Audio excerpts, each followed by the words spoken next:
Hello, everybody, and welcome to the OCRP iRacing League, the series that you know and love, here tonight at Phoenix, as we're going to crown a championship.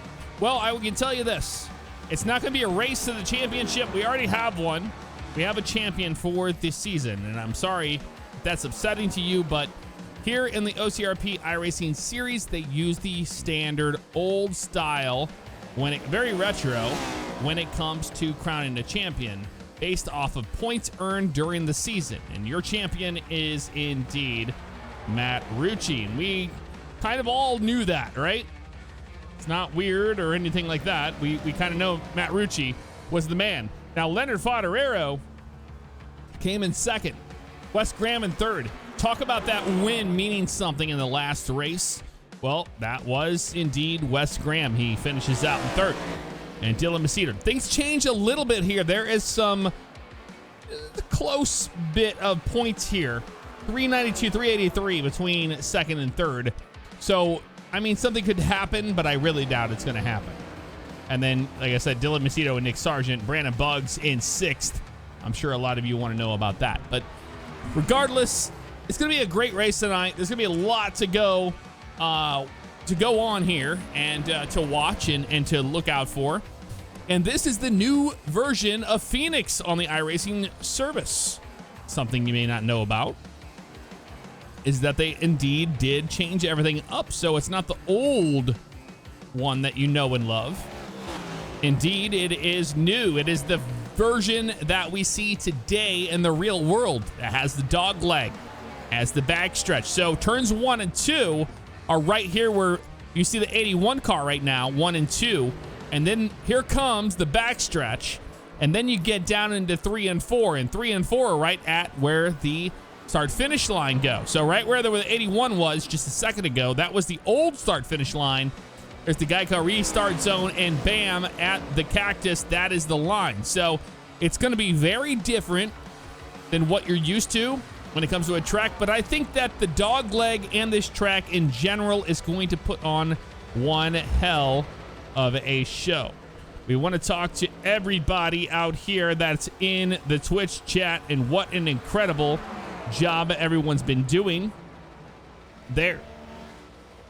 Thank you guys very, very much for not only supporting and watching this broadcast throughout the season, but thank you for your insights and everything that you think is going to happen here on the track tonight. So who is your winner for the race?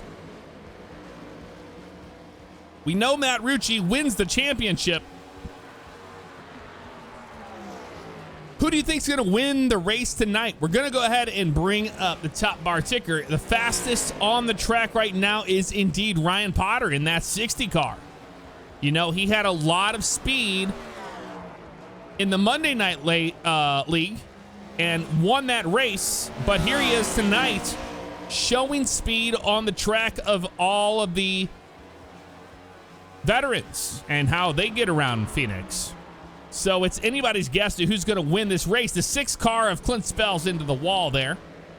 And Clint Spell's putting down a blistering lap, 4th fastest tonight so far. So we have a lot of racing to see tonight. Now we have 45 minutes to kill here, 46 minutes actually, until we get into qualifying here tonight. So we have a lot to talk about. Waiting on Mr. CR, Mr. Civ Ryan to get here and to talk to us. But we're going to talk to some drivers along the way, that's for certain. We have a few drivers in the interview room right now. We have Eric O'Neill, Gage Bookman, Ryan Steinhoff, and Tyler Thomas. So you let us know who you want to talk to out of those drivers, and we can make that happen here tonight. Get a little insight of what's going on here on the track. Trying to get in a little early because of the pre-race show. This is a championship night here at Phoenix. I saw this place in real life, so to see it in the sim is actually really, really cool. And what an incredible show it put on in the real world. I can see nothing but a great show here tonight on the broadcast for the OCRP iRacing series. So it's going to be interesting. A lot of people saying, hey, Bugs is going to win, or Wes are the picks there. And we want to see what you think is going to happen. Michigan Arrow saying Dave is going to win it. Dave's going to win tonight. Well, I don't know if that's going to happen. I haven't seen Sermon unload off the truck yet. No, he's on track right now. I'm sorry. There he is right there. Coming down to the front stretch there as he's going to bring his car to a complete stop, and he's probably going to reset and get back on pit road here. There he is right there in the 40 car. And that's a pick for somebody right there to see Dave getting it done. But this has been a car that has been so difficult for these drivers this entire season. Are we going to see something different tonight? Will we see a new winner? We see Potter run away with the win and Rucci win the championship. That could happen. Everybody that unloads, gets into the session, gets out on track, pulls some laps, makes the race. Those drivers, every driver is always capable of winning a race in the iRacing series. And we know this going into it. So it's not astronomical to think the 40 car of Sermon could get it done. But it could happen. Who knows? Favignano in the 67 car showing some speed. Running a 27.214. Now the pole right now is a 27.196. Sorry, the fastest lap in practice, not the pole. The 91 of Webb going around there. But a 27.214. So the difference between first and second right now is a 196 and a 214. And then behind them, Clint Spells with a 27.282. You want to talk about absolutely insane when it comes to speed. Talk about a driver you want to watch tonight. That is indeed the 6 car of Clint Spells. At Atlanta showed his way around the track saying, hey, I'm not a back marker deal. I've got speed. I've got talent. I can show it here. We saw that last time in Atlanta. Can Phoenix be the night that he can get it done? Well, he's third fastest currently right now. Joel Brown in that 43 car. He is shown P5 right now. So we'll see if something changes with that. But I think we're going to see some speed out of that 43 car. He's learned this entire season saying, hey, I've made mistakes. You know what? I shouldn't have done that. I shouldn't have done that. Goes back to the drawing board, and guess what? Shows speed every week when he gets to the track. And that's what we're seeing here tonight so far. With Joel Brown running 5th fastest here in practice. Keep in mind, 42 minutes left in practice until we get to qualifying. So this doesn't matter. Qualifying matters because that's what's going to give you track position here at Phoenix. Now, you're seeing a lot of drivers like the 43. And let's look back here at the 44 of Isaiah Stevens. Got in the wall there for a little bit. But back up front, Ryan Potter, and everybody's on pit road, actually. Brandon Buggs is as well. I'm trying to find somebody that's on the actual track. Here we go. Ryan Steinhoff in the 59. 8th fastest so far.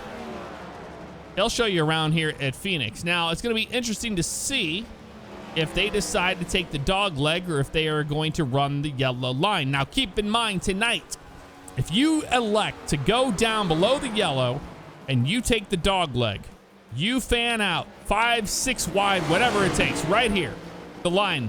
And you can go down right now below that yellow, right there. It will tear your tires up. It's something that you know going into this race as an iRacer.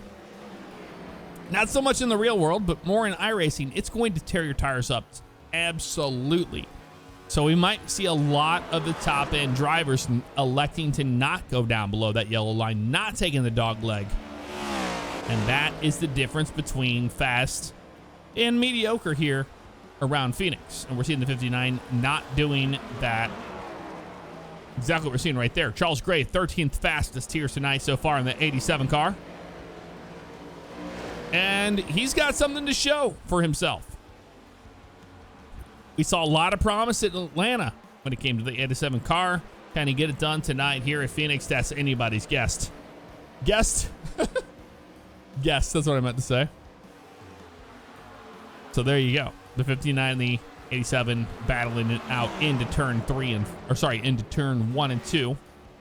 It's going to be weird. That used to be turn 4 right there, but that is indeed turn 2. And now we get down into turn 3 and 4. So hard into the brakes, down to the bottom of the track you go. Here's 3. There's the Geico restart zone. 4, and then the line. So that's where that actually ends up being. So people asking if I'm driving tonight. No, I am not. I've been broadcasting the entire series and season. And I do want to talk about the next gen car and what we have seen out of the real world testing and what we have seen here in iRacing. Well, those are two separate things. Not even remotely close to each other. In iRacing, this car is the hardest car to drive on the service as of right now. Now, that's because the car's in beta. It's not finished. And it has its flaws, especially with handling, especially dealing with traffic. It's been a very difficult road for these drivers to try to figure out, hey, how do I figure out how to drive this car? Well, I've seen a lot of them rise to the top. One of those being Mr. Matt Rucci. They call him Rucci Bot. Matt Rucci is not here on track yet. Doesn't mean he's not turned any laps here. But he's not on the track as of right now. Eric O'Neill is on track in the 37 car. 16th fastest so far, we're seeing. Some decent speed by the 37 car right there. One we have to watch right now is Isaiah Stevens of the 44. He's in the wall right now, but he's showing some promise. He's showing speed here tonight. We haven't seen a whole lot of speed out of him in the last few laps, or sorry, the last few races. Last few laps have been kind of down on him as well, but last few races, the 44 car has actually been pretty decent. He's bringing that speed to the track here tonight. Alex Reno, P7 right now. Another one that won last week in the Monday series and then had a mediocre finish there at Atlanta. James Hilton, 89. He's in 8th right now. And Steinhoff is back out on track. No, he's on pit road right now. 9th fastest in the top 10. Rounding up that 87 car of Charles Gray. So Ryan Potter's the one to watch right now. Leonard Fodorero out on the track. 2nd fastest so far tonight. Talk about a driver getting used to the car. So everybody knows Rucci's going to win the championship. So we know we're going to crown a champion tonight, and that will be Matt Rucci. There's no way he can lose it. He has clinched the championship, and now it comes down to who's going to find their way to the front to win this race. That is the question. It's going to be an interesting one. Be very interesting.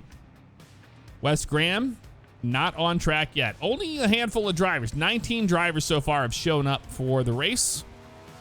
Still early. 36 minutes to go in practice before we get to qualifying. Now I will explain to you. Qualifying comes at the top of the hour. And right around there. So 36 minutes and 28 seconds after that, they get into qualifying. That will last about 5 minutes. 5 minutes after that is going to be the driver's meeting. 10 minutes total. We try to have a green flag by 9:15 p.m. Eastern. So if you're waiting for the race, you are early. The race will come at 9:15 p.m. Eastern. Green flag racing by then. I see some people rooting for Reno, Alex Reno. And here, right here, look at this. We got a pit party. If you're not familiar with what a pit party is, well, you're seeing it right here.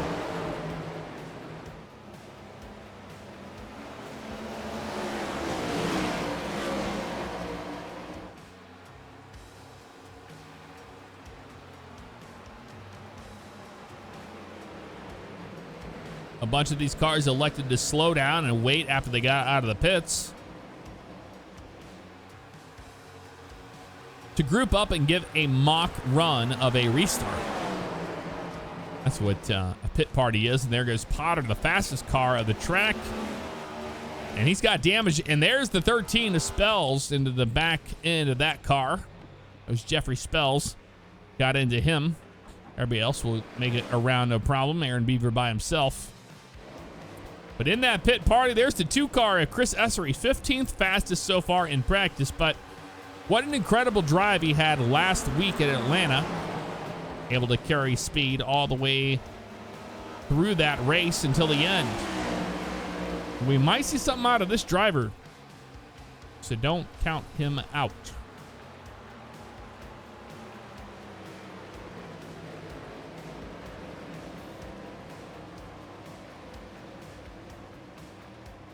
Another driver you cannot rule out is Gage Bookman.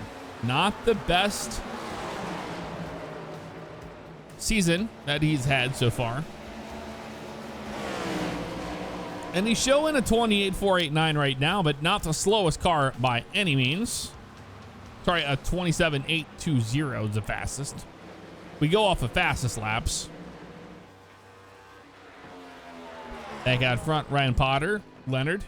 Come to a stop there. Clint Spells, Brandon Buggs is on pit road. Isaiah Stevens is on track right now, getting around the 40-car Sermon. Joel Brown, that 43 car. Let's see what it's like to ride on board with one of these drivers around this track. 3 turn 4s right here, all the way up next to the wall. There is the line. There's the stripe. Full all out right now. 5th gear. 93, 94, 9400 RPM down into turn 1 and 2. And rolling through the throttle. It's the 81s, and you can see how much he jumped out of the throttle to not hit the wall off of turn 2. And back down to the 3 and then 4s. Here's the Geico restart zone right there. And then back to it again. And there he is, hitting the dog leg. You see the difference right there. 9,400 RPM. Very quick around here right now. If you're wondering, we're riding on board with a 43 Ford Mustang of Joel Brown. And he is right now behind the 81 of Brandon Buggs. And he taps him. Oh, and he wrecks him. The 43 of Joel Brown got into Brandon Buggs, and that's damage to that car. He'll come down on the apron and reset that car and get back out there on track. We're back on watching the 60 car of Potter. Potterero's one to watch, though, for sure. And he's not back out on track yet.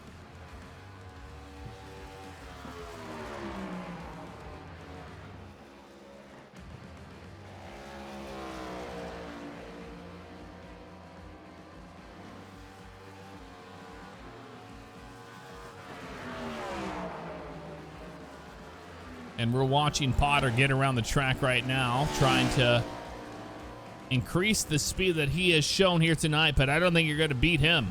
His best lap tonight's a 27.175. Now, when I say 27.175, we'll take the slowest car right now on track. It's a 37.721. That's how different that is. Now, Wes Graham is getting on the track right now. Around into Dave. Wow.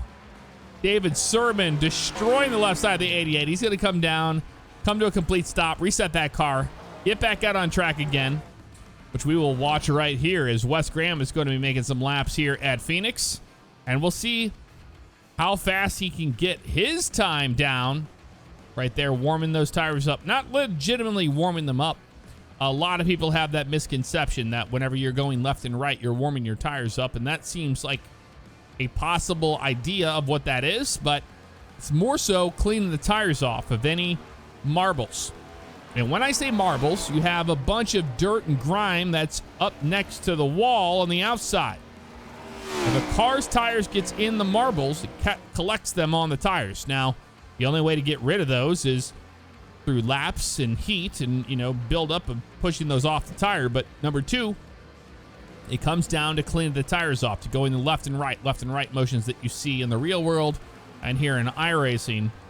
It's those drivers trying to keep as much traction in the car as possible. Now, when you see them, as the 88 gets in the wall there and turns 1 and 2, when you see them making moves like that left and right motion, that cleaning the tires, What they're trying to do is get as much grip into the front end of that car as they possibly can before they get on to the track and turn some laps. So we'll see what Wes Graham does here next time.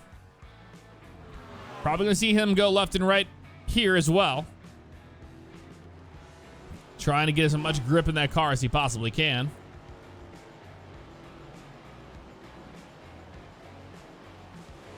And always remember that, you know, when you get on to the track, you're on cold tires.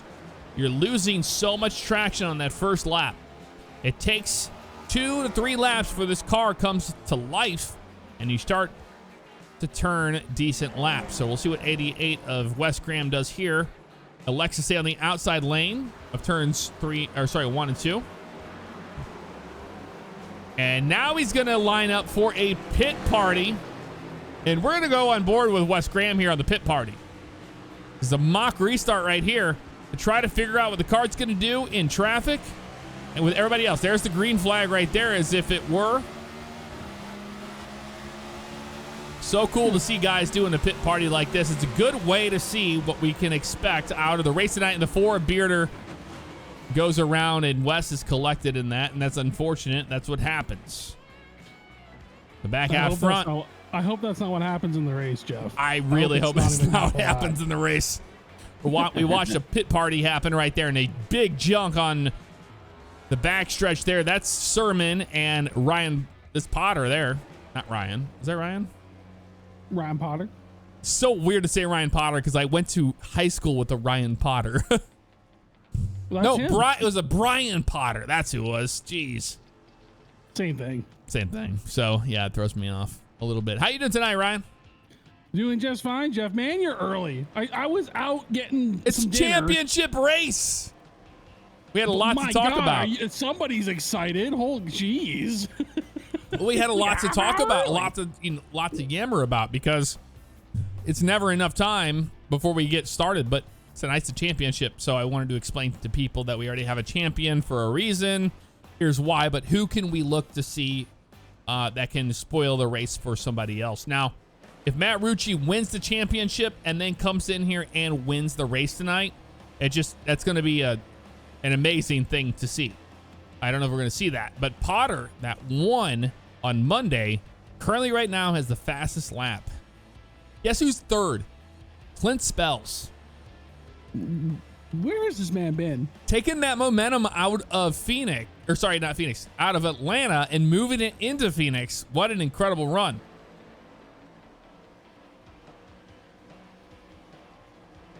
A lot of people wanted to see Bugs in victory lane, and I do agree with that.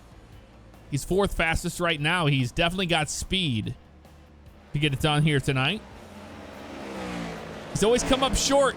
Hasn't won a race in the season yet.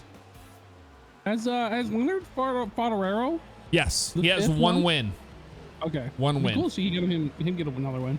Yeah, he got a win during the time we were off. I think I was in St. Thomas during that time when he got his first win.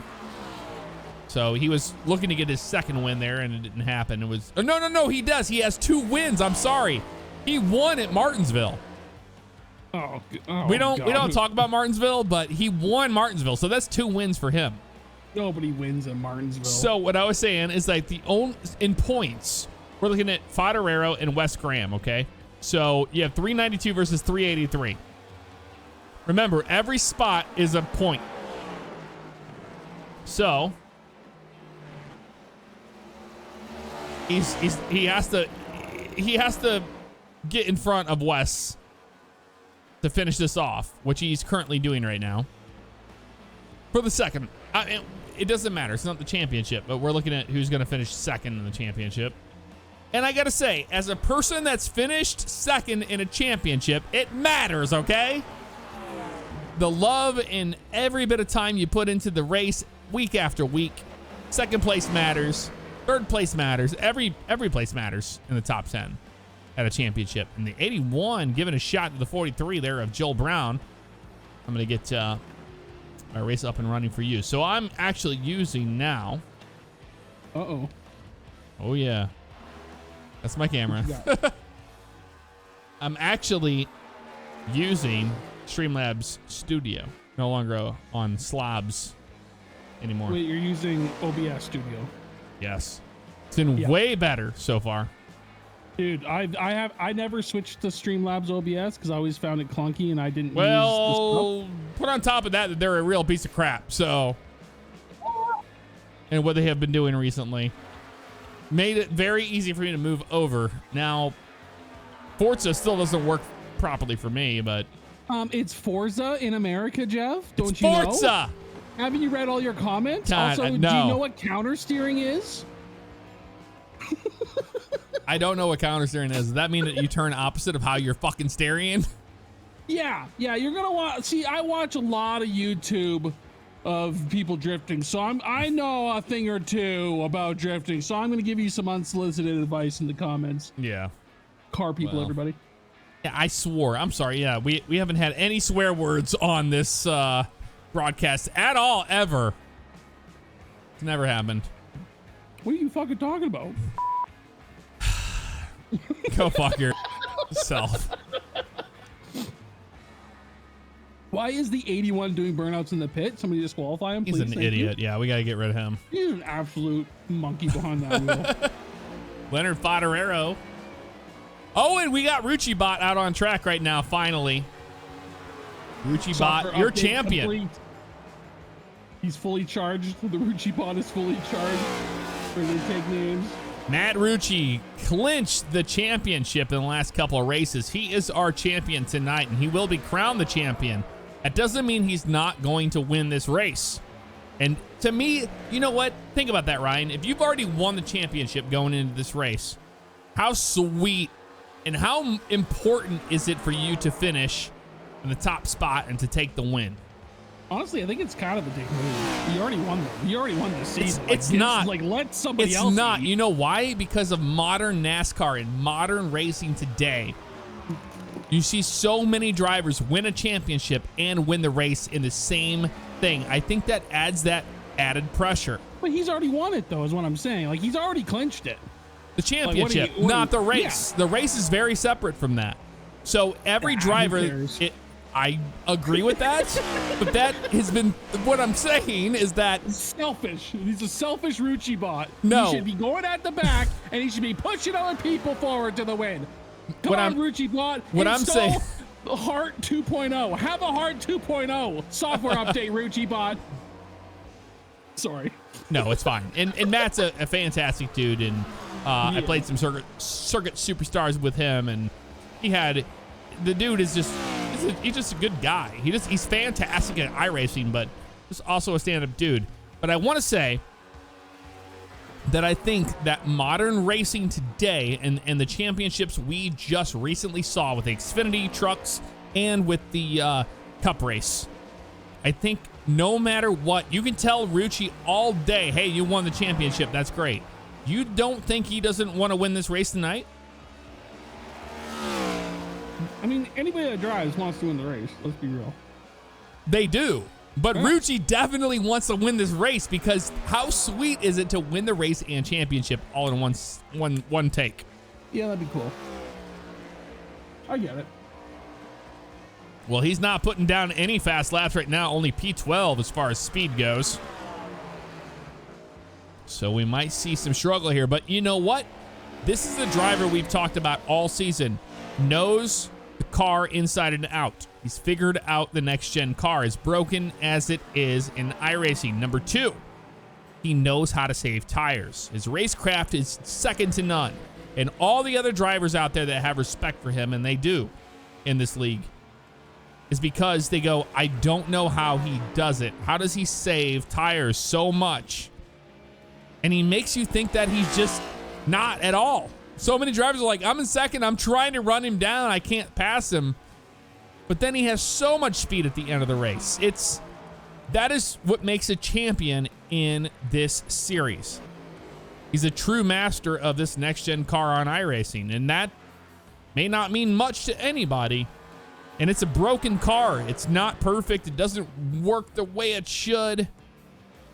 But a champion can be crowned off of their craft, and what we have seen out of this 28 car this year or this season has been insane. What I appreciate about Rucci is it's one thing to be like fast, but he's not only fast, but he's also a clean racer. Like he's not just out there running people over. He's not Mike Corvo, just hammering through the field, just turning people to get like plow through and get to the front. He's a solid racer, and he's a respectful racer, and he's not a dirty racer. So no, that's not at all. very admirable. And I was just about to say something nice about Sermon, because he's scored 24th right now, the slowest. But I have to say, he's back not on the track again, but I want to say, you talk about, improvement, and he's shown exactly that. Sermon's shown improvement this season. He elected to not come down and race at Martinsville, which I can respect. We don't talk about Martinsville. But he's been, I would say that Sermon's going to be, if I were to give out an award, it would be the Rookie of the Year. I think he definitely has shown that. I would give it to Zach, but Zach is not here, and Zach has not shown up for these last few races. Yeah, Dave's shown up. So who's your Rookie of the Year? Oh, Dave. Yeah. Yeah, I would give it to Dave. And it's only because he shows up. He shows tenacity. He gets to work. It's not easy to wheel a car around this track. It really is not. Without reckoning every lap, it's not. If you can run 20 laps consecutively in this car at this track, I will tell you, you deserve a spot in the league. You do. If you can't do 20 laps here and you can't handle the car while pushing it, then you shouldn't be here. We're seeing so many drivers that do more than that. I was waiting for Rucci to get back on track, and here comes the 67 now. That's why I'm not racing. I'm terrible at this car. Dude, it's so hard. Dude, screw this. And you know it's broken. But this is the thing about the OCRP iRacing series. These guys committed to this car. They go, I don't care how bad it is. Because guess what? Somebody's going to figure it out. And we saw Rucci figure the car out. That's the difference right there. If you ask me, I'm joking. I'm joking. I'd shout out a lot of the guys too that have had like just consistently bad weeks, but they still turn up the races. Oh yeah. There's a lot of guys that are just like constantly just getting in wrecks and just getting involved in the shit and just not having, a good race, but they're always good in the after driver meeting.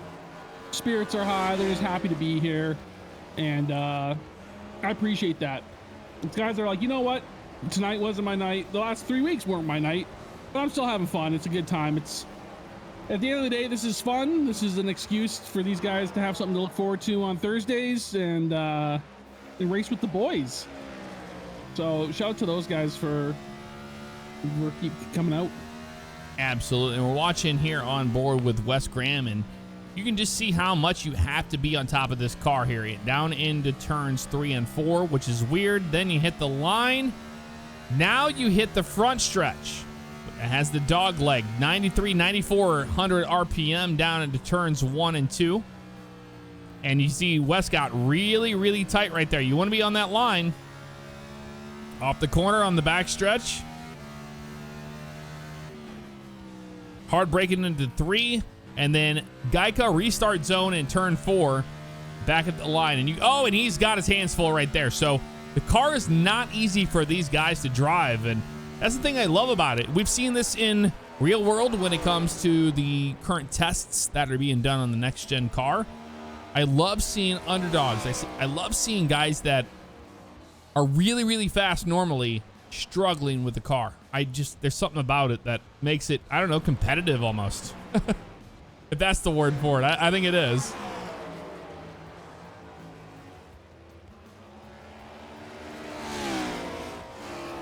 Sorry, Jeff. I'm just shoving a foot-long Subway sandwich in my face because we were so early on the broadcast. Yeah, it's a foot-long, apologies. Right? You can't say that. You can't say that. I'm shoving a foot-long. No, you're meaty... fine. We went out to dinner and had some drinks. Oh yeah. But Mick Ultras. But on top of that, had a buffalo chicken salad. Ooh. And they go, hey, what do you want on that? What dressing you want on that? I go, I don't want dressing. No dressing, no croutons. Because what they do is they bring you, which is actually better than the boneless wings they have there. They give you wings. Chicken nuggets. Yeah, chicken nuggets essentially in buffalo sauce, and they put that on top of the salad, and it's so good. But no dressing? No, because the buffalo sauce is the dressing. Oh, so what else? You don't need anything else. Salad? Was it just lettuce and chicken, or was there what else was in there? Just lettuce and some parmesan cheese. Lettuce, parmesan. That's pretty much it, though. But sometimes I'll get a chef salad, and I won't get dressing on it. Yeah, if you're kind of weird, you know that. But I prefer oil and vinegar if I'm gonna have a dressing. I'll have. But if I can't, I will get Italian. Yeah. I just don't like the heavy, creamy, ranches and blue cheese and all that. Which some people really like that stuff. It's not for me. I don't mind it. I don't like blue cheese. I'm not a big fan. Now, we talked to this driver last week, the 91 of Robert Webb. A lot of people thought that he just couldn't get it done last week. A lot of problems. But everybody had problems at Atlanta. Not really. Actually, that was a pretty decent race, actually. But it came down to those last laps, remember? And I said, hey, I don't understand. Why is he staying out? He has old tires. It's not going to matter. Why would he do it? Yeah. And you said, hey, he's trying to win the race like anybody else. He's trying to get a top 10 like anybody else. He just wants the best finish he can get. And we had that talk with him after the race. Did I say that? Because I'm pretty sure I called him an idiot. No, you did. No, you stood up for him. Well, yes. That's very respectful of me. And we talked to him, and he said that. He was like, I know I wasn't going to win the race. I just wanted to get the best track position I could and try to. And I can respect him for that. So I just have to clear that up. I said he wants the track position. Like, yes. You're like, screw this. Like, I want to be up front, and I think I can hold off some of these guys. So fair enough. Absolutely. So I just want to clear that up from last week. That we weren't like crapping on him or saying he's doing anything wrong. No. He's not. He's trying to win the race like every single person. That's what I think a lot of people watching this race live, or you're watching this later on the Favignano Live channel, is that you just don't realize these guys are trying to get every position they can. And I know that, and you know that, Ryan, because we've done iRacing. We've raced. When that's in your heart and you want to win a race, I don't care what you say about anybody that has a quarter of the talent that the top does. They're trying to win the race off a pit strategy, off a track position, you name it. They're trying to win the race. I've done his exact move. I've been in his exact position, and I was like, oh shit, I'm at the front. Like, screw this. I'm not going for tires. My tires are okay. I'm gonna stay out. So I've been there. Like, I've been in Robert's position, and I've done that exact move. Did it work out for me? Nope. Should have pitted, but it was fun. It never does. But guess what? When you throw caution into the wind, you say, hey, I'm gonna give it a shot. It's actually pretty exhilarating. And sometimes it could work. Like, we've seen it work before. It's a bit of a coin flip. So you're literally flipping a coin to see because if you get more cautions coming out and you have track position, like shit, you're cruising to the victory. But if it just goes completely green flag racing, and the guys that are in 9th, 10th position that are on fresh tires, they're going to be able to catch up and pass you. And that's what happened in Atlanta. Jeff Spells is reporting they had 0 cautions on Monday. Well, that's why did you say that? No cautions. But here's the difference. The guys on Monday, do you think they have a different ego than the guys that are showing up here tonight? Oh, absolutely. That's the difference. It's not so much of, I'm not saying it's like an ego fest. It's just more of, hey, I want to win. I want to take, and I'm sorry, it doesn't matter. I've been an iRacer. You have been too. Say you're running say you're running P15, right? When you see 14th in front of you, how hard are you working to pass him? Every lap. Oh, yeah. The racing never stops from first all the way back to 28th or whatever the top is, or whatever the bottom is on the actual split of the race in NIS series or whatever. But here in the series, how many cars show up, it doesn't matter. Even if you're in dead last, if you have a chance to pass the guy in front of you, you are. I think so many people, especially watching this back, don't realize that. They're not going to lay down. Nobody is happy. Nobody on that track is happy where they're at, except for the guy in the very front. Like, in terms of positioning. Right. Like, at the end. The only person that's happy is the guy that's taking the checker. Like, everybody else, the person in second is racing first. Person in third is racing second. Like, it's there. Everybody wants to move up until you're the leader. Like, that's just, I mean, that's we're describing what racing is. But oh, yeah. It goes all the way back. Like, you know, when you're in the back of the field and you're like, screw it. Like, you set goals for yourself. You're like, okay, I'm going to get up to top 10. And then when you're in the top 10, you're like, okay, let's see if I can get up to like top 5. And when you're top 5, you're like, well, shit, I'm in it now. Let's try and get a podium. And when you're in podium, you're like, oh, baby, let's go kill Rucci. Yeah. You don't care at that point. And I understand that. But I think that so many people that watch this race back don't get it. They don't understand. They go, well, why would they do that? Why wouldn't they just move out of their way and just let them go by? It's because they're fighting for every inch of the track. And if you don't understand that, then you just don't understand racing, one, but you don't understand iRacing. You're competitive for a reason.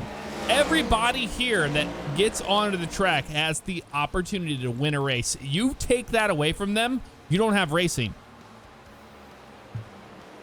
They know that. The guys in the very, very back know they can win the race off of pit strategy, off of somebody else's wreck, off of just driver talent. Those three factors mean so much to every driver. Look at Ryan Potter, the fastest car we've seen here tonight, sideways and turns 1 and 2. Because, why? He's driving the car as hard as he possibly can. I don't think that a lot of people that watch this understand that. I really don't.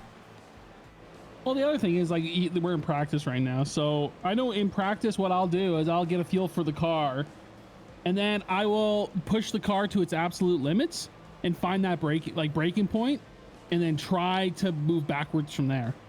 Yes. So because that, like, if you want to be really fast, like, Rucci is driving that car on its limit at all times. Like, it shows you how good he is to keep that car under control. And you know this, Jeff. Like, if you want to be like those like top guys, they are driving that car at its limit. They are like so close idolize to it. losing traction. Through the season, you idolize it. You go back. You don't think that these guys that are running in the back right today, say they got here on Phoenix and they can't figure the track out. You don't think they've watched every broadcast. You don't think they've tried to figure out how the front runs and how what are they doing that I'm not doing? Every single person here is doing exactly that. They're trying to better their run. It's tough. It's just hard. I know when we were doing the short track season, and I did really good one race. I think I got second or third of the one race. Like, I was killing it. And it's because it was a short track, and I just practiced so much and figured out how to drive the car on its limit. Like, I was basically just driving it as hard as you could without spinning it. I figured it out, and it was like an epiphany. It was like, this is what these guys do every race. I was like, I couldn't believe it. Yeah, you're on the edge every single lap. Yeah, you're like, yeah, you're making that car. But I love that. I love the last 5 laps. You say you get a green light checker, and you're the one behind the wheel, and you have to make the decision. Hey, when you get back in the gas and you're gaining on somebody, and you're driving the shit out of that car, and you're left and right on the wheel.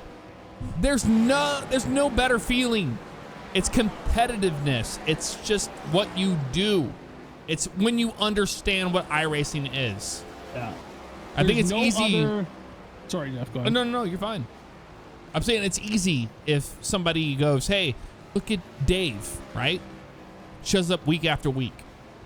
He's increasing every week.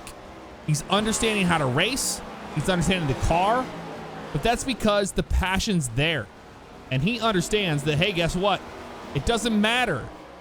I love doing this. You have to love what you're doing in order to do it. If you don't, why would you show up? So have you heard of, you know who Summit 1G is, right? Yes. He just got into iRacing. He bought himself a rig, yes, a nice rig, and he is doing iRacing. Yeah, a lot of people were getting him to watch the Moon Car series. And anybody who watches here tonight, if you watch the Moon Car series, yeah, it's fantastic entertainment on the iRacing series, 100%. Love what Moon Car's doing. And a lot of people were like, hey, you need to watch this, and get involved. It takes things like this. People watching here tonight will be inspired to go take a lap around this track in this car to feel what it's like. What is it like with my controller setup? Or you can't really do that in the iRacing series. You can, but with a wheel, what does it feel like to do what they're doing? And when you do it, you're like, this is so hard. Why would anyone put time and money into this when you suck? It's like playing Battlefield for the first time. In the first 10 minutes, you just die 12 times. Yeah. No, it's cool. I think what's cool about Summit is he's bringing a lot of eyes to the sim racing community, which is great. Oh, fantastic. Bringing a lot of attention to it. But what I appreciate is he's not just getting in and just driving the fastest cars, like riding the GT3s and like thinking he knows everything. He's doing MX5 Cup right now. Like it goes to show you, like he is a professional video gamer. He's humbled, showing and you how hard it is to get like good. Right. He's humbled, one, but two, yeah, he also respects what these guys do. Yeah. No, dude, I don't think anybody here that's watching this race right now, I think that a fifth of you probably respect what these guys are doing until you do it yourself. Exactly. Because it's not easy, one, but two, the mentality and the way that you approach every race in the season is so much. You're attacking this race just like a real driver would with a real car.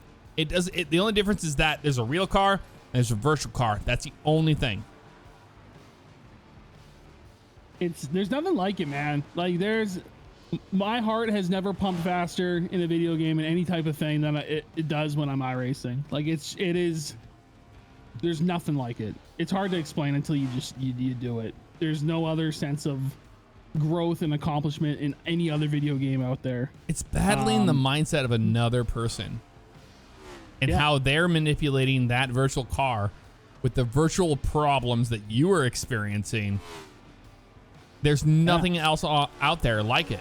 That's why people love it and they fall in love with it and they get so addicted to it, because when you take the time to learn how to actually get around a track and to be competitive, that means so much more when you actually win races. I've won a handful of races in the iRacing series. Through my NIS series, through OCRP, through whatever it is, I've won a handful of them. Like I'm literally talking about 4 to 5. I think 5 is what I've actually made.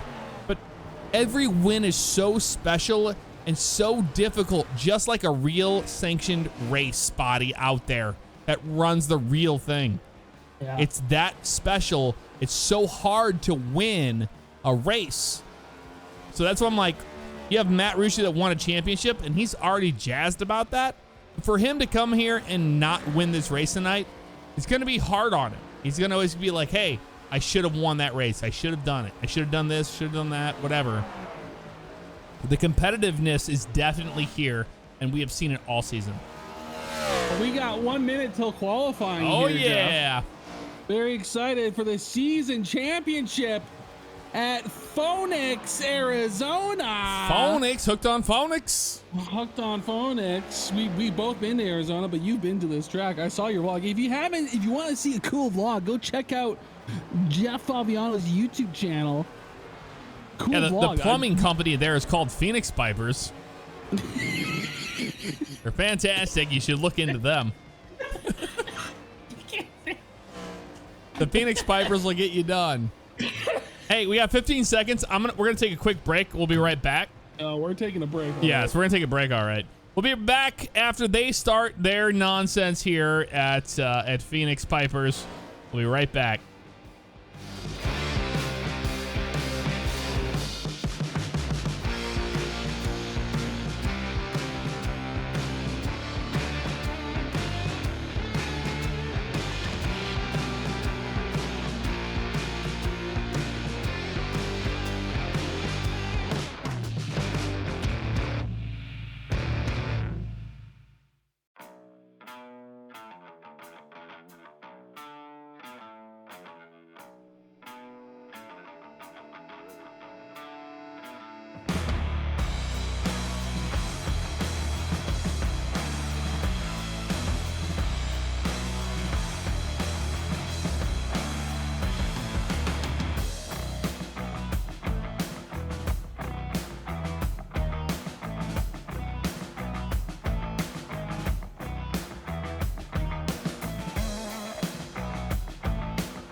Oh, yeah.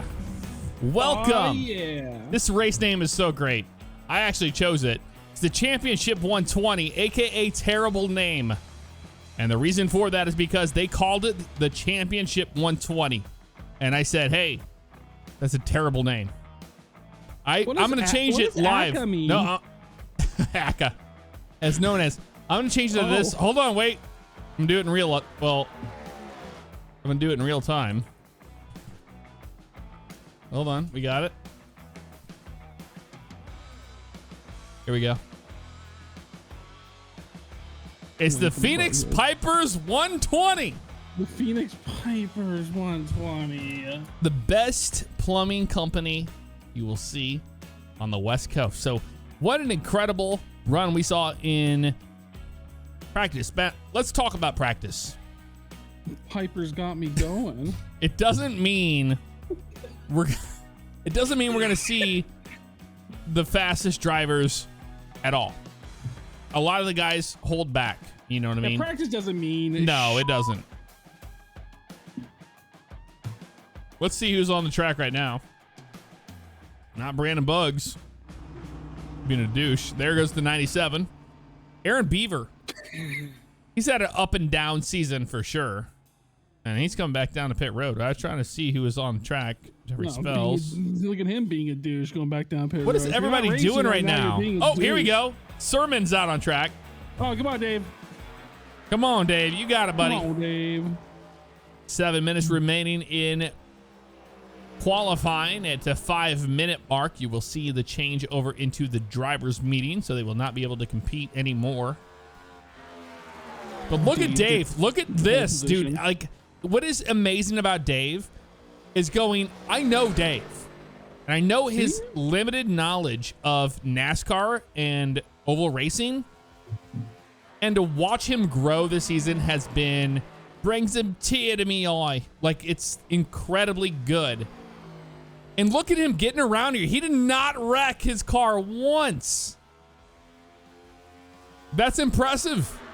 I mean, what knowledge you need to know about NASCAR, Jeff? You just turn left and you hit the throttle. You know, you of all people know that that's not the case at all. No, it's pretty much. And look at this. He's hitting the transition even. Oh, man. Look at those strats. Damn it, Dave. Come on, baby. Get that pole position. He's over driving the corner there in the middle lane. But I'll tell you what, dude. I'm very proud to see the driver that Dave has become. Like, compared to when he started, he had no clue how anything worked. He was asking everybody over the radio, hey, how do I get on pit road? Hey, how does this work? So to see Dave actually come out here and turn laps is always just, it's mind-blowing to me. I'm like, I could have a conversation with him about this. Like, that's kind of weird, right? Nobody's on pit road. Dude, nobody's going on the track. I guess they all did it. Okay. Macedo right now is showing on the pole. Got Lance.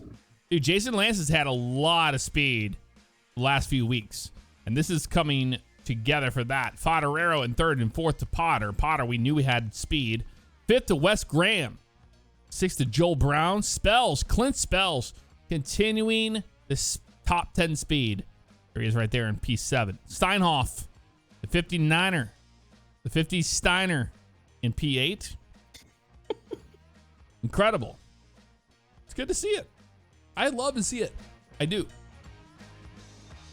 But I don't think a lot of people know how much Dave did not know about oval racing and NASCAR in general when he started this league. We cannot overstate this enough of how little he knows. We cannot overstate it. He knew nothing, you guys. Absolutely fucking nothing. Well, that's why I'm excited about it. That's why I'm like, dude, it is so mind-blowing to me to watch Dave get around the track and not crash the car. It's that awesome. Mind-blowing. And in fact, a lap around Phoenix is not easy at all. You can wreck it in 1 and 2. You can wreck it in 3 and 4 real bad. But 1 and 2, it's very flat, very wide open. And he even drove it down to the line like a professional. Like that's the stuff that it's like, okay, he got it. Come on, Dave. He figured it out this entire season. He got it done.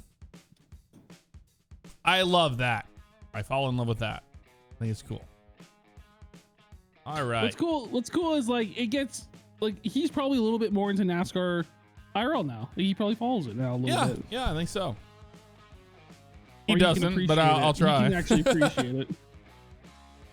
Absolutely. And I was watching today the next gen car. They did their second day of testing at Charlotte. Oh yeah. And I can tell you what I saw in that test is not what we're seeing in iRacing. Not even close. This is essentially a beta car. It's a beta car. Beta car. Get it? Beta car. What? Beta car. I don't understand that one. You of all people don't understand that one? Come on. No, which one? What is that? I used to say that phrase all the time. Beta car. Beta car? Who used to say that? You. What? Make the A into a U, mother. Make the A. What? Oh my God. I kind of want to. I want to slap you right now. Soy boy. Beta, yes. Beta car. Jesus Christ. That's a reach. That wasn't a reach. That wasn't a reach at all. That's a reach. You soy boy. Yeah. If anybody, you should have picked that one up. That's asshole. a real. Come on. I'm quick-witted, and I. Everybody in the chat got it, but you. No, they didn't. Don't lie. You're all a bunch of liars. You're all a bunch of soy boy beta cars. Yeah, but bunch of beta cars. So when we say cars, we're talking about Pixar's cars, obviously. Less than 2 minutes until we go green flag racing here around this track, and I'm excited for what we're going to see. Now, they called this something. I forget what it's called. They actually said it over the intercom several times. You had to clear it. And do what?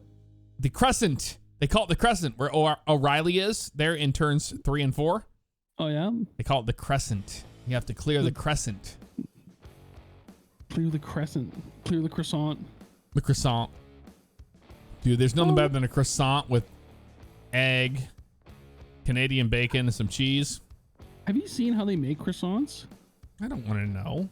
It's like fold it, then put butter sheet, then fold it again, and put another butter sheet. It's like butter 20 sheets. layers of butter sheets. It's just butter. It's a butter mountain. It's a butter bun. Delicious. The butter bun. I absolutely love. So we have down here in the United States, Carl's Jr., which is Hardee's as well. And they will make a hot ham and cheese or whatever, right? They'll always say, hey, we have Swiss on this. But what they don't tell you is they melt Swiss into a pot to where you ladle the Swiss out and you pour it onto your meats. Oh, fuck me up. That sounds pretty It's so good. That sounds There's pretty something weird about a cheese being absolutely liquefied rather than a cheese that's solid and then liquified. There's a very difference there when it comes to taste. fucking 500 pounds if I lived in the States. Oh yeah, and You guess guys have you guess delicious how food. big that is? The size of a stock car wheel. Yeah, It's it's literally the so size big. of a small child. It's huge. And I think a lot of people can definitely back that one up. Carl's Jr. / Hardee's, and they used to be absolute trash. Their food used to be so bad, and everybody made fun of it for it, and they changed it. And hats off to them for being like, hey, we're gonna actually make good food. What's your what out of all the fast food joints down in America? What's your favorite? Jack in the Box. Jack in the Box. What do you get? They call it the Jack in the Crack. Deep fried tacos. Jesus Christ. Okay. Yeah, we have deep fried tacos, and then we have the breakfast jack, which is like an actual egg, Canadian bacon and cheese on a hamburger bun, but it's an actual egg actually cracked open and cooked correctly. That sounds tasty. It's actually really good. Just saying. Well, Jeff, they're gritting up right now. Take us through the field. Let's do it. All right. Welcome to the OCRP iRacing Series tonight, the championship at Phoenix, Arizona. We're going to see who is on the pole here in just a few minutes once they start moving, but I guess I could just go ahead and jump through it if we really wanted to. And I'll do that. I'll do that for you. Okay? Let me get rid of that. Starting grid here. Row 1. Dylan Macedo on the pole.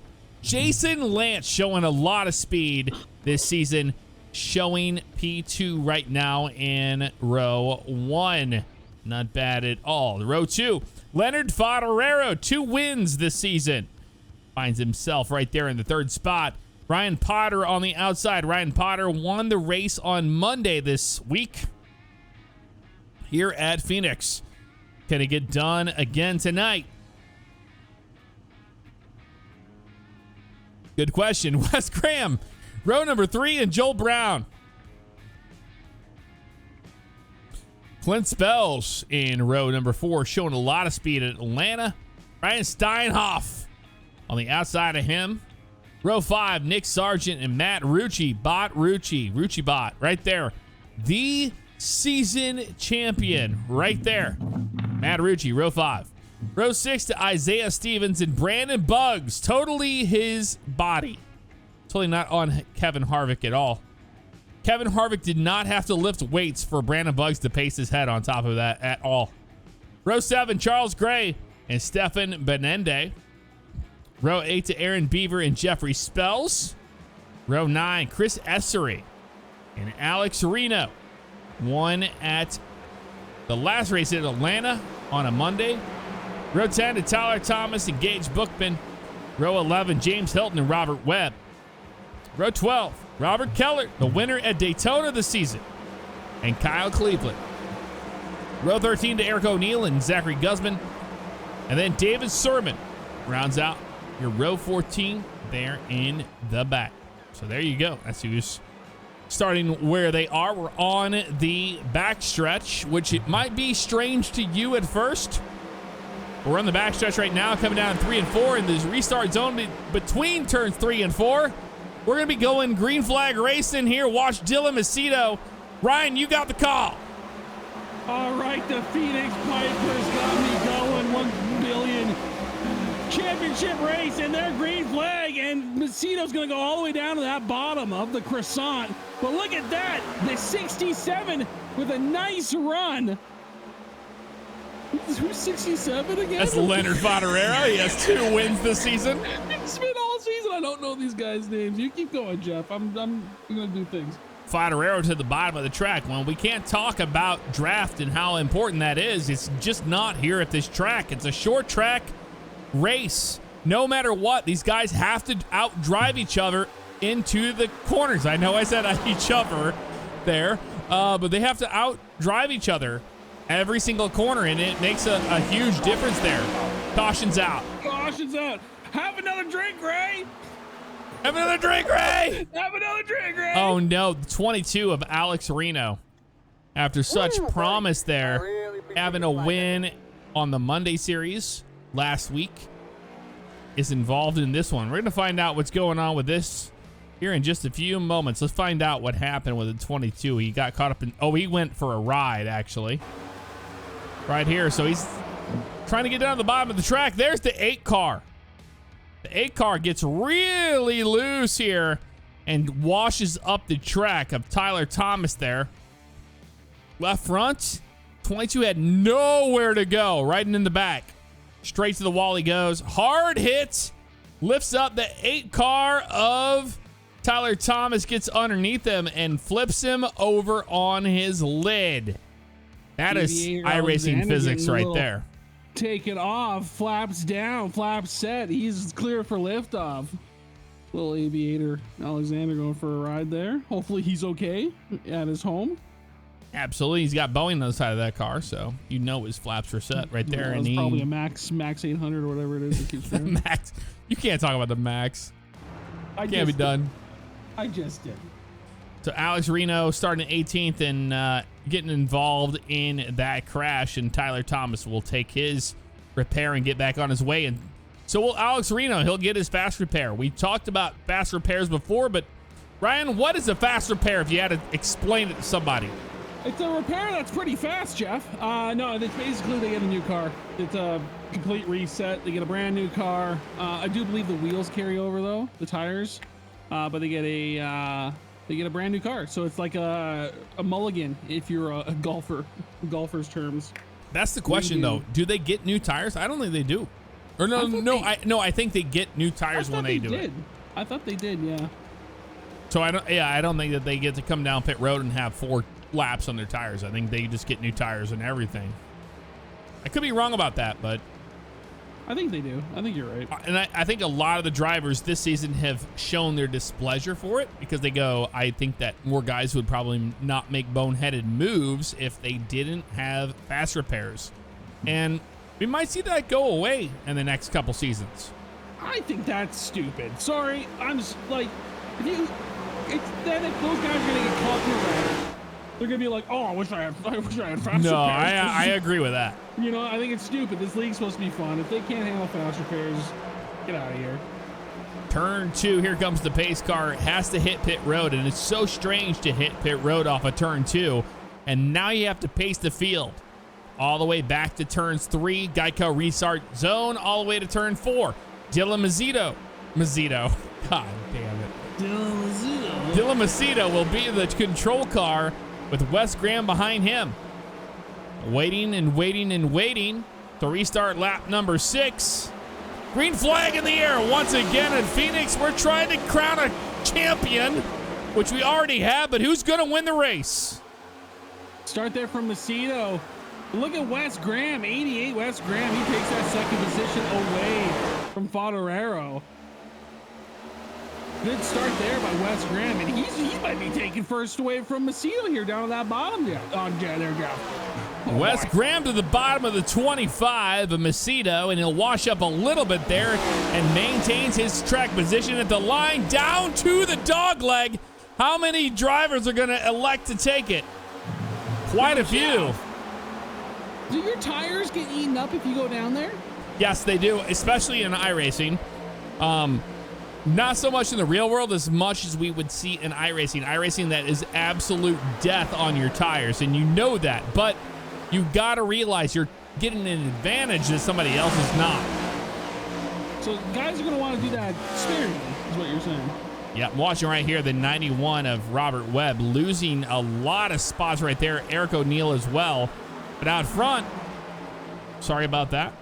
It's like iRacing, and this has been an iRacing and a ATVO issue for a while.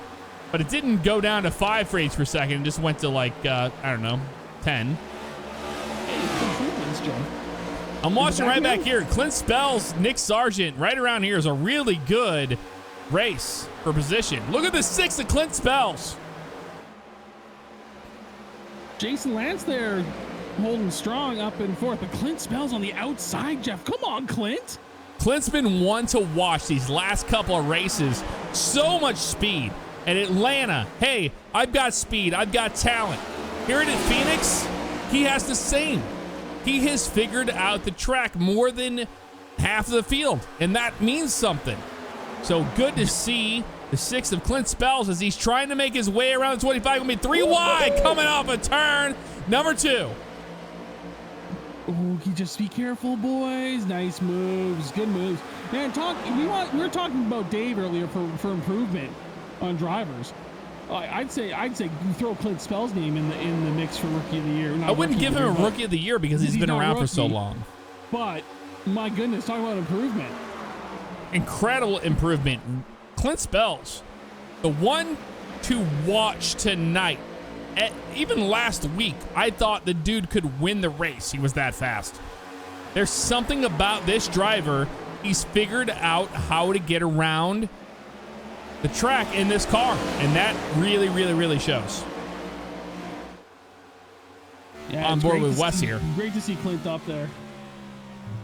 On board with Wes. You get a nice view of that MSI 67 car of Favignano as Wes elects to take that middle line here. Favignano is the driver that you couldn't remember even existed in the league. Hey, Jeff, it's 2 wins, Ryan. 2 wins. Leonard Favignano. Ferraro Rocher. Yeah, no, it's been a long day. Oh, yeah, the candy. I forgot who some of the drivers are. Rochero, is that what it's called? Or Rochero? Ferrero Rocher. Ferrero Rocher, yes. Have you ever had one? Oh, God, yeah, it's damn good. God. I used to be like, hey, I don't understand this. And then whenever I did, I was like, oh, yeah, I get it. It's hazelnut deliciousness. Keeping an eye on our champion right now that has the championship absolutely locked up, the 28 of Matt Rucci. And I'm an idiot. Nobody's called me out for it. My sidebar has not been out. I'm so sorry for that. You idiot. I'm an idiot. We had a bit of an incident back in the backfield. Oh, the 6 of Spells involved, the 81. Oh, that's a hard crash. That's a hard crash there for the 81. That car and that's is all so unfortunate for the 6. I'm so sorry. I was an idiot. I didn't have my side ticker out. I really, really apologize for that. We're going to find out what happened here. The 6 coming down into the corner. Turns 1 and 2 and got a little contact.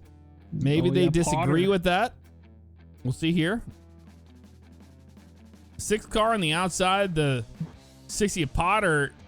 It was not Potter's fault at all. No. 6 came down right onto his right door. There's nowhere to go right there. Very unfortunate. Contact happened. Little late call there by the spotter for Spells as he tries to move down. Unfortunately. I think that was a racing incident 100%. But the problem is here, watch. 6 gets hit and tagged by the 43 of Joel Brown. Moves up the track, and right here, the 81 of Brandon Buggs, nowhere to go. Gets involved. You really hate to see that. So let's back it up here and right on board with Brandon Buggs and what he saw during the crash.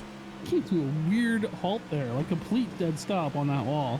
Right here, hard brakes and nowhere to go. Yeah, just completely dead.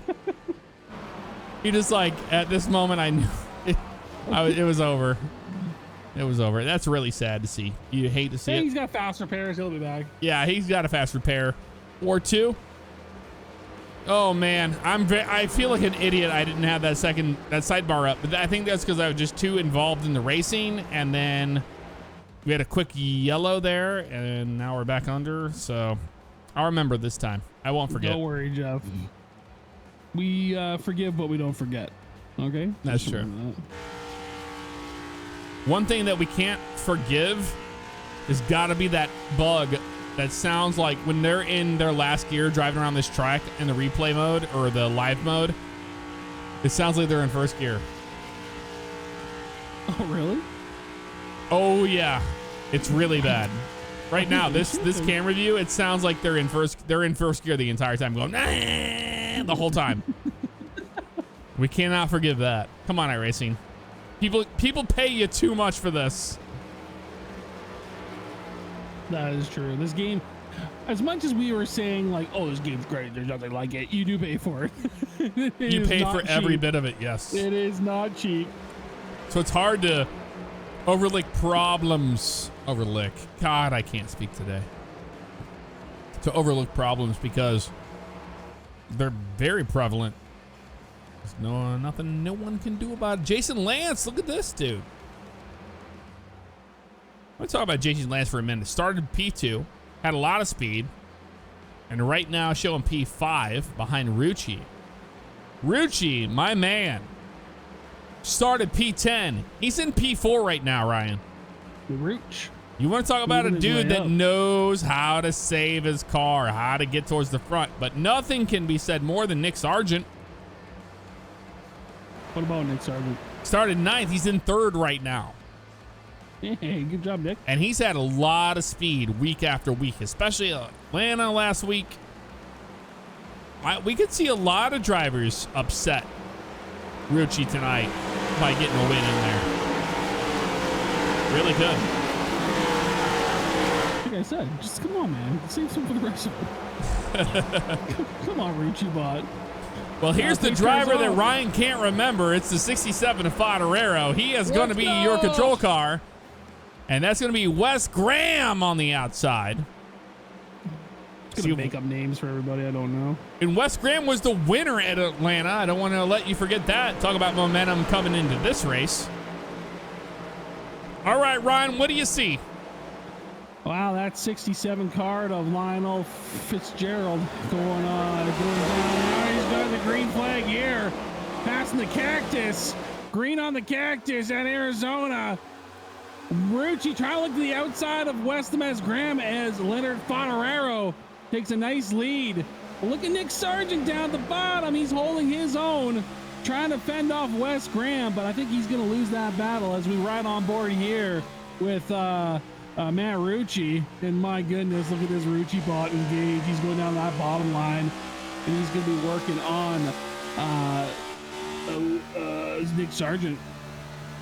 What an incredible run by Matt Rucci right there. Moving his way up into the 3rd position, what he's fighting for. He's trying to get to the 2nd position off of the 88 of Graham, and that's not going to happen anytime soon. But Wes Graham trying to get down there to the front row, and that is Leonard Favignano. Favignano showed so much speed at Martinsville, a short track, and here he is tonight holding off these two. Really like that we're doing a night race, by the way. This is pretty neat. Totally agree. And look at Matt Rucci. You know, I was talking about it earlier. This guy wants to win this race and the championship. It's so sweet when you win both. And we have modern, day racing to thank for that because of the playoff system and all that stuff. And we're seeing Rucci that's already got the whole thing in the bag. It doesn't matter. He's shown here, hey, I want to win. I think that's great. It's good action in the midfield here, Jeff. As Robert Webb trying to work on the 37 of Eric O'Neill. Good action back here. Lots of good racing. Same with Charles Gray in the 87 car. Lots of movement. They're 3 wide right now, way in the back of the field. Watch out the back bumper here of Leonard Favignano and how he's holding off the 88 of Graham. It looks like Leonard's getting into the corner a lot deeper in 1 and 2, down to the line, and Wes is favoring the middle line. And you might be wondering, why is Wes not driving all the way down to the line? Well, that is because he's trying to save his tires by doing so. Running the middle line is going to be less tire wear than all the way down to the line. But Wes also has to go, hey, do I want to, push my car this early in the race? No, you don't. And he's got a lot of time.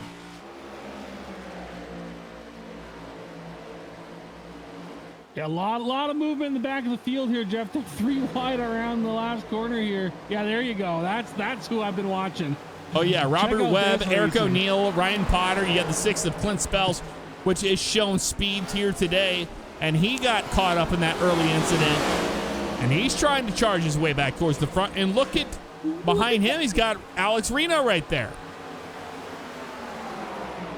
There's some solid midfield racing going on as Robert Webb gets pushed to the top of the track there, but he hangs on to it.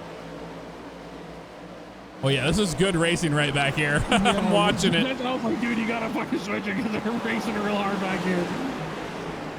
If you're Clint, you have to make a decision. Hey, I don't want to race too hard. And we have 3 wide racing here. We have Eric O'Neill, Dylan Macedo, and we also have the 91 of Webb. Dylan Macedo I mean, what is going on with this guy? You know, he started on the pole. And right now showing P17. Something going on with that driver. 100%.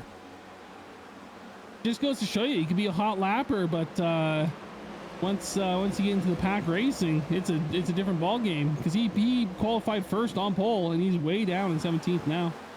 Watching out front, that's the 67 of Leonard Fonterero trying to hold off the 88 of Graham as he gets off the corner there, and they are starting to have a 0.3 second gap, but not very long at all. I think West is not going to hold back anything, but this is exactly what, if you're the 28 of Rucci, this is what you want to see.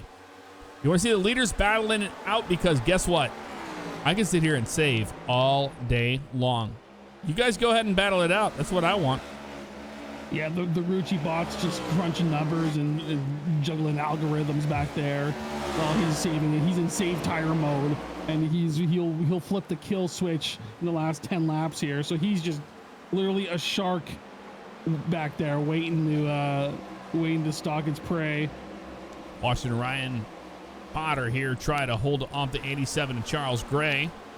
Ryan Potter the fastest in practice, but it did not matter, because when he came to qualify, it was not where he wanted to be. Talking about a driver that started P4, and right now his highest has been 4th today, but he's showing right now P11. So, oh yeah. It's going to be Alexander Reno and the number 13 car of, I believe that's Jeff Spells. And we'll find out what just happened there. The caution flies here once again. Unfortunate for Reno. That's going to be his second crash of the evening. Yeah, and he comes off the corner here. There's the 13, got in the wall. We saw that happen right there. We're going to back it up. Watch the 13 car right here of Jeffrey Spells. Gets into the wall right behind Dylan Macedo. Makes contact with the wall. Nowhere to go but to the inside. And sometimes, you know what? Sometimes you're the bugs. Sometimes you're the windshield. And the 22 was the windshield. Nowhere to go right there. Hard lick to the inside. A lot of toe knocked out of that right front. So he's going to have to come down pit road and get that car fixed. Nowhere for anyone to go there. And the 13 takes a hard lick there, and the 22 as well. So there you go. Oh, and do they get by? insulted. Oh, look at the 81 of Bugs right there. Look at that. To the inside, trying to hold. I think he scrapes the wall to get by. Let's check that out. Yeah, it's going to be damage to the 81 for sure from that one. But look at Robert Webb. Did you see that move? Yeah, that was one hell of a move by Webb. Was that Webb or Heller? I think it was Guzman that just went around the outside. I can't remember if it's Guzman or Guzman. I've been calling him Guzman this entire time and think that Wes calls him Guzman. But I haven't figured that out with that driver, actually. I don't know. I've been watching the new Narcos season on Netflix. Oh, yeah. Oh, guess who's available? We have quite a few drivers available for comment here. Let's get Brandon Bugs. I got to find out what's going on with the car. Yeah, let's pull him up. I'll pull him up here. All right. Hey, is it Brandon Bugs. This is CR up in the booth. You got a copy? He muted himself. No, yeah, he muted it, but he's there. He just deafened. He doesn't want to talk. Wow, rude. That's so rude. He didn't want. No, I think he's trying to figure it out while he's actually pacing right now. I understand the difficulty. He's being rude. I don't take it as technical difficulties. He's just a rude person. That's true. All right, get rid of him. Let's talk to David Sermon. No, I figured it out. Oh, you figured it out. Okay. Wow. Okay. Hi, Bugs. How's the race going? That was a hard crash back there. How many fast repairs you got left? One. It's going amazing. Did you take some damage there? Is getting out of the way of Alexander Reno's car? Yeah, I'm not really concerned about that though. I'm kind of still 2 laps down, so a little incident there isn't really my issue. You're 2 laps down. Yep, I got bubblegum iRacing bubblegum wall EXE activated. Yeah, you keep That's not good. It just got absolutely glued to the wall and had to tow. So. Oh. Are you before the car laps down? No, it's a race between me and Guzman, it looks like. Okay, we'll watch that one. Go ahead, Jeff.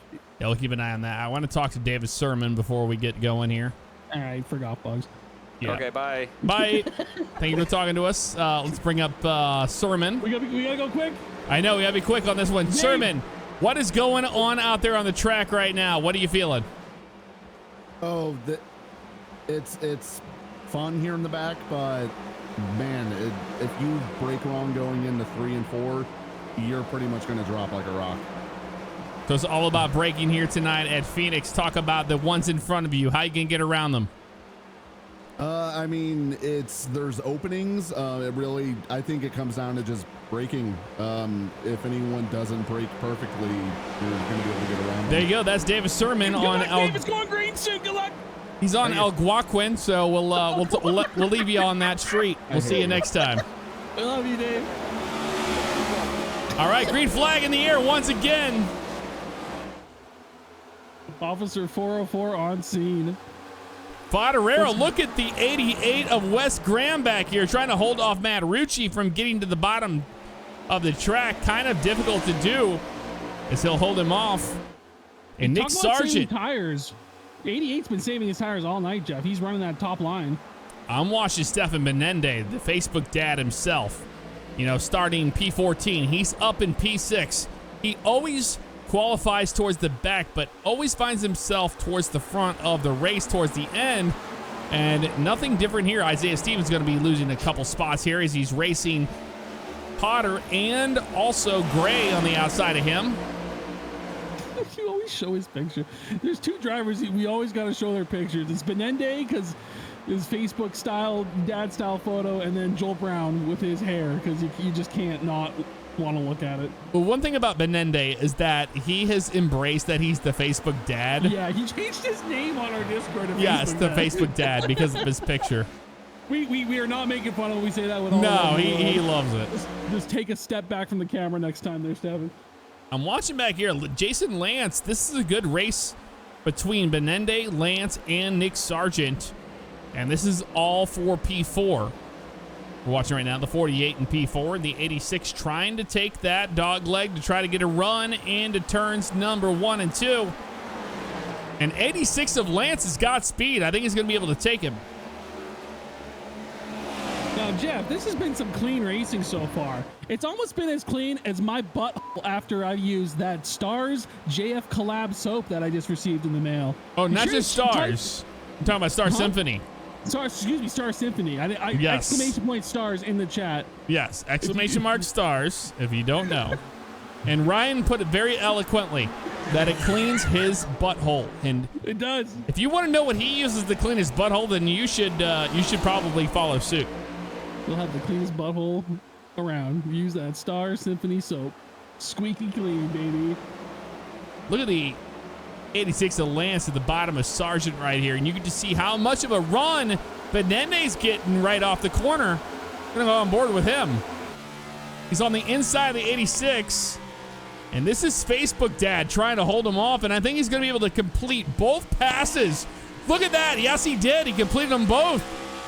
Smash that like button. For he almost got into Sargent's door, but he's going to give him some more room. And here comes the 86. And he's going to turn him. Oh, no. Wait, who's that? 92. Spells involved. Potter. The biggest loser out of that one has got to be Spells. Aaron Beaver involved. I'm sorry, that wasn't Spells' car. They have the same colors. So there you go. We're going to find out what just happened right there. That was hard racing, no matter how you put it. It was the 86 of Spells. 86 of Lance got into the driver in front of him right here on the blimp cam. You see right here that he gets right into him. Nowhere to go. Now watch where Aaron Beaver goes. He's like, hey, I'm going to go to the bottom. I'm going to get around the 73. He's sideways in front of me. And then things change very abruptly. He gets into the back of the 86. Nowhere to go. Got into the left door of Menendez, and that's when he goes around. But he had some help from the 60 of Potter. And Aaron Beaver's going to lock it up, try to stay out of traffic, and he can't because the 37 totally ARCA braked him. Hate to see it for Aaron Beaver. I've wanted nothing but greatness from him this season, and sometimes it's hard to come by. Yeah, tough break there for the Beeve. the beef. Damn it, Beavis. Well, now we can talk more about Star Symphony. If you guys have not checked out the Galaxy collab, you have not gone to the website to see what's going on there, you're missing out greatly. They're constantly putting out products. And I'm going to tell you this. I could be a person that goes, hey, go buy a t-shirt, go buy a t-shirt, go buy a t-shirt. You know, that's what most people do. Hey, go buy a t-shirt. This time around, I was like, hey, you know what? We're tired of t-shirts. We're tired of dealing with, you know, crappy versions of what a t-shirt should be, which I'm getting ready to change over to Spreadshirt because Teespring is starting to lose its finesse. Oh, absolutely. But talk about Star Symphony. Talk about a company that's brand new, starting out. Nobody has them to back besides ourselves that are right here. My wife or friend. Are you kidding me? Go check it out. And honestly, I ordered some soap because I didn't get the beard oil because I have a baby. I'm sorry, I meant girlfriend. I didn't mean friend. My fault. And it shipped the next day. You don't see that type of quality. No, and I know Nicole so well, and she cares so much about that. She's like, she wants that kind of, what do you call it? Amazon experience. Hey, she will fulfill an order, and then she makes sure she goes to the UPS store the next day and make sure that stuff gets to you within a couple days. Like, it's a guarantee. It was very much like Amazon. I even got an email saying, hey, it's here, when it was in my mailbox. It said, hey, it's been delivered. It's in your mailbox. I was like, that a lot of. Here's another thing that she does, and she's done this, and there's not a lot of companies out there that do this. She will send the recipe, how she made the actual product, and send it to you. Say, hey, guess what? You don't want to buy from me? That's great. This is how you can do it. This is how you can make it. Here's a DIY recipe list. Follow it, and you can make the same thing. The thing is, not everybody has that much time on their hands to make handmade soap. You know what I mean? You better be careful doing that, Jeff, because Streamlabs might take that and steal it and copy it. They better Streamlabs not. soap. They better Streamlabs soap. Yeah, you know what it smells like? Poop. Good one. You got him. Yeah, I got him. You got him. Wow. Phoenix Pipers. Hey, Phoenix if you do like t-shirts, head to SivRyan.merchandisespreadshop.com. If you like t-shirts, get yourself an OCRP. I'm just joking. Welcome to the Phoenix Pipers 120. Avondale, USA. They're not wrong about that. It's Avondale. It's not in Phoenix, actually. They are correct about that. Going back, Green Flag Racing. Here we go, buddy. I tried to link my shop in your store and I got timed out or in your stream. Oh, you did? You got timed out by Nightbot? Bugs comes into my chat and just spams his merch store His all the trash, time. yep. It's trash. Another person's trash is another person's trash. I get it. Okay, going back, Green Flag Racing, waiting for it. The 67 of Favignano is your control car. Green Flag back in the air, Phoenix. Sorry, I'm trying to collect myself. You're all right. I assumed I got timed out from the broadcast there too, so. It's tough. I get it. Oh, we got a race back here. Look at Charles Gray. You can't miss him in that hot high-vis vest car.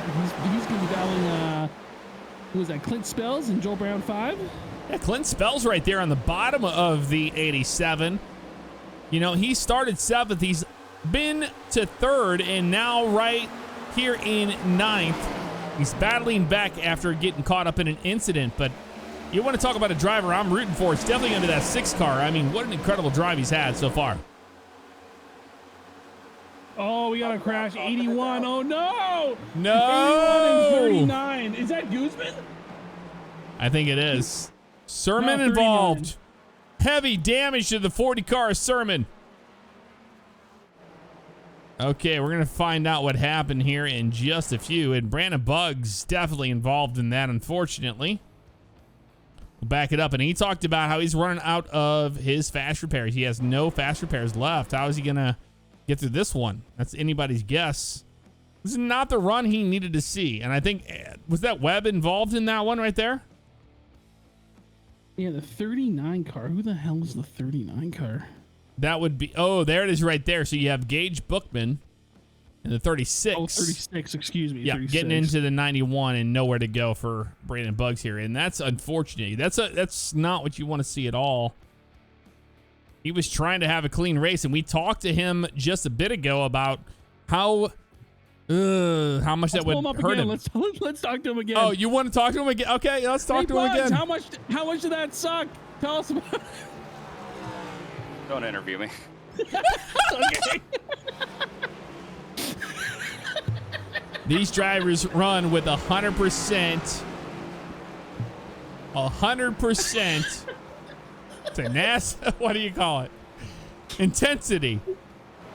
And we're going to see that 81 losing his cool this late in the race. Unfortunate. He was half joking and half serious about Yeah, he was. He's like, get the fuck I out want of to here. talk to the 87 in gray. Let's talk to the 87. Is he there? Yep. Yeah, he's down there. And he's in a good spot right now. He's in P8. Hey, Chuck, it's us in the booth. You got a copy? I got a copy, buddy. How are you? How's your race going in that high-vis 87 Carhartt fantastic looking mobile? I think it's going pretty good, man. I think people are finally seeing me out here, which is nice. Got into a little bit of an issue there with the 59. I think that was just a racing thing. Both of us kind of fighting for the same spot on the track. Went back to, I think it was 22nd, and managed to work our way back up to 8th here, so I'm doing all right. Got a 59er Steiner right there. Shiner. Where'd that happen on your car? What was that, Jeff? Where did the 59er Steiner Shiner come on your car? Where's it at? It's that was on the right front. I think I still got a mark up there from it. No, we're watching it on TV right now. It looks very clean. Well, I did have to use a fast repair, so they might have buffed it out for me. Oh, that's Beef Ryan right there. The 87 not happy with the 59. Unbelievable. Said he would fight him. Would fight It's a him. good thing he's... What are you talking about? I gotta say, it's a good thing he's behind me and not in front of me. Oh, there Jeff it is is. an American sitcom or reality show producer, apparently, just creating shit out of nothing. Yeah, the 59 Chuck- Steiner is very upset with that 87. Yeah, very upset. Yeah, Very we heard upset. this just in. Hey, Chuck, what's it gonna take for you to get past Joel Brown and Chris Estrie here on this restart? At this point, with the tires that we're on, we're all still on the same set. We got 50 laps on them. I think the key right now is going to be waiting until they make a mistake and then just trying to take advantage of it. I don't think anybody has the tires to really make a move. Just got to wait and see if somebody makes a mistake, try and capitalize on it. Let's bring the 59 Steiner in here next before we go green flag racing. I want to find out what he thinks about Charles Gray's move. We'll see you later. Have a good one, guys. All right, thanks, Charles. Okay, were we bringing in? Never Pace mind, car's we're going off. green. Yeah, we're We're out of green, time Jeff. now. I was gonna bring the 59 Steiner down here. Let's try to continue the beef, but it's just not gonna happen. He's like, he hasn't said anything. He's been completely respectful. Like, well, those are fighting words there. For the Oh 59 yeah, guy. unbelievable, unbelievable beef we You're haven't worse had than this me season. with the scuffed beef broadcast. Yep, we haven't had any problems this season at all. What are you talking about? Oh yeah. Let's not talk about it. Fodderero. Hey, look at Fodderero go. Fuck, he's fast. We got to go to the blimp cam on this one. Look at this. Sargent to the outside of Benende. Benende, one to watch right now, trying to pull his way into the top three. Facebook dead. Nick Sargent not going anywhere. He's going to be trying to work on bottom line there. Watch Nick Sargent in that nerd car. Nerd! Look at him go. He's going to try and get down to the inside and try and... Oh, I love nerds though. That's a great candy. We've been talking. This is why I don't like these guys' pains, because they're all food related and they get us off topic. Oh, they're assholes for that, for sure. Yeah, Yep. they are. You Agreed. can't lead 1 billion. Stefan Benende right now in P4, and I'm going to tell you what. Right now, I'm going for that car. I'm excited for Benende. He's got speed. Look at Matt Rucci. Rucci falling back. Well, he's in third right now. He's not falling back, but he just can't find his way around the 88. And does that come down to dirty air, you think, or you think it's just a matter of... He's waiting, dude. That's Rucci. He's waiting. He's chilling right now. His kill switch is not engaged yet. Matt Rucci, your champion here tonight, no matter what happens on the track. But if you don't think he wants to win, you're not thinking at all. Everybody wants to win, but we're watching back here in P11. That's Ryan Potter fighting for position with Clint Spells. Clint Spells back into P10. A good race for position. They've been battling this whole time after the restart. They've been good racing back here. Ooh, nice move there. He gets it done. On Clint Spells. I love short track racing. You give everything you got, and then you go hard into the brakes, and you have to outbrake the other driver. I love it. Oh, Spells. He's making the move on Chuck, too, right now. That was Spells sideways almost there. Yeah, watch him back up front. Charles Gray's going to drop a spot. He is side by side. Look at the 6 of Clint Spells trying to get by both of these drivers. And if you don't understand why we're rooting for this 6 car, then you have not been watching all season. To go from, hey, I'm learning, it's okay, to being super competitive week after week. It's been so great to see. I'm watching Ryan Potter move up the field here, Jeff. He's been passing cars left, right, and center. He's just about to pass Joel Brown 5 on the inside. He is on the move, dude. He's on his horse. 3 wide. He is moving his way up the field. And Ryan Potter, yeah, he was the winner in the Monday Series race, and then shows up here to Phoenix tonight. Fastest in practice, not the best when it came to qualify, but he's got speed. And we're seeing that exactly happening there in P6.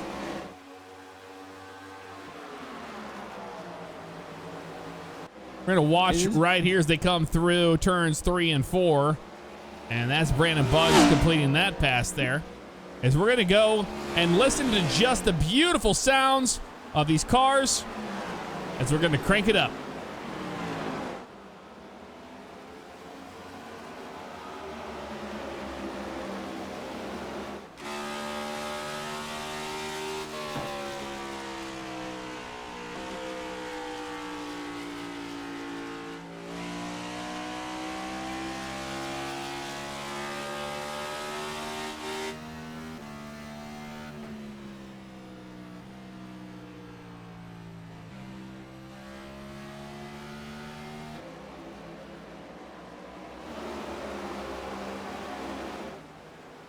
And that was a cool onboard shot right there of the 67 with the visor cam.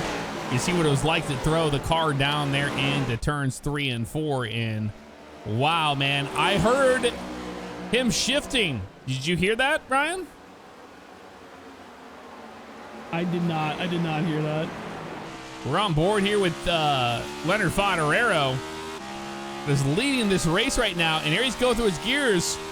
Now listen to this. 4th. And right there, back into 3rd. He might have been in 5th, down into 4th, actually. To go.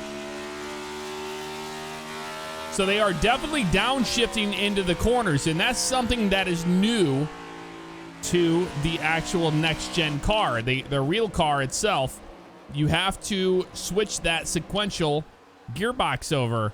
And we're seeing a lot of guys electing to do that to be faster here instead of just running in 4th. There's some great racing tonight, though, Jeff. We've got some really good green flag racing. What a great track this is turning out to be. Ooh, nice battle there between Nick Sargent and who is that? Aaron Beaver there in the 97. Yep. And Macedo trying to get a little bit of that as he is getting desperate. He's going to be 3 wide with Jason Lance. How about Ryan Potter battling with Rucci right now? He's in 3rd. Past Rucci. Ryan Potter, one to watch. You've been watching him in this whole green flag run go from about, what, 12th? And here he goes for the 88. For 2nd. It has taken all my willpower to not make a Harry Potter reference this entire season, Jeff. But he is on his whatever broomstick 9 billion, the Nimbus 9000, and he passes Wes. Ryan Potter has got a firecracker up his as he's battling it. and he's going to be challenging Favignano. And we're talking about Ryan Potter. You know, he won on Monday. He was the fastest car in practice, and right now showing P2, and he is definitely running down the leader. Man, looking fast, dude. He is real fast. Watch on the back of Favignano right now, and you can just see the difference in the gap that is to him to Potter, and Potter is closing. He is catching him.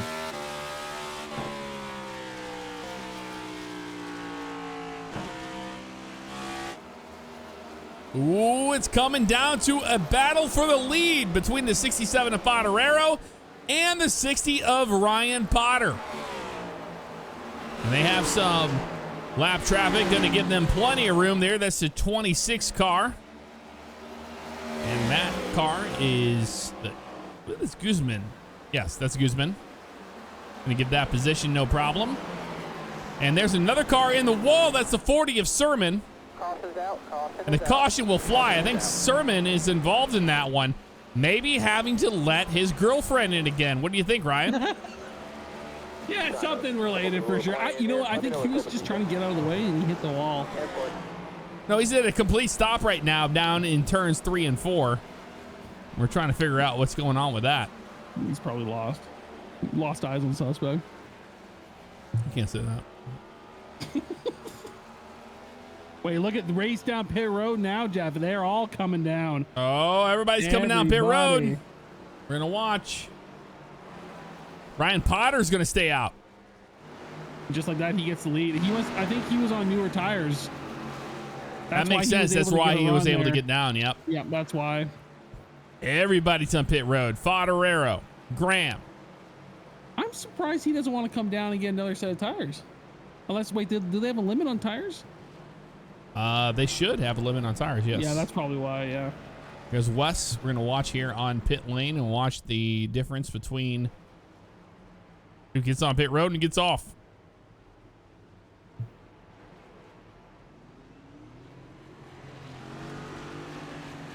Looks like the 81 car. That's wow. for the evening. Whoa, this is going to change up everything here, Ryan. We're at 68 of 120.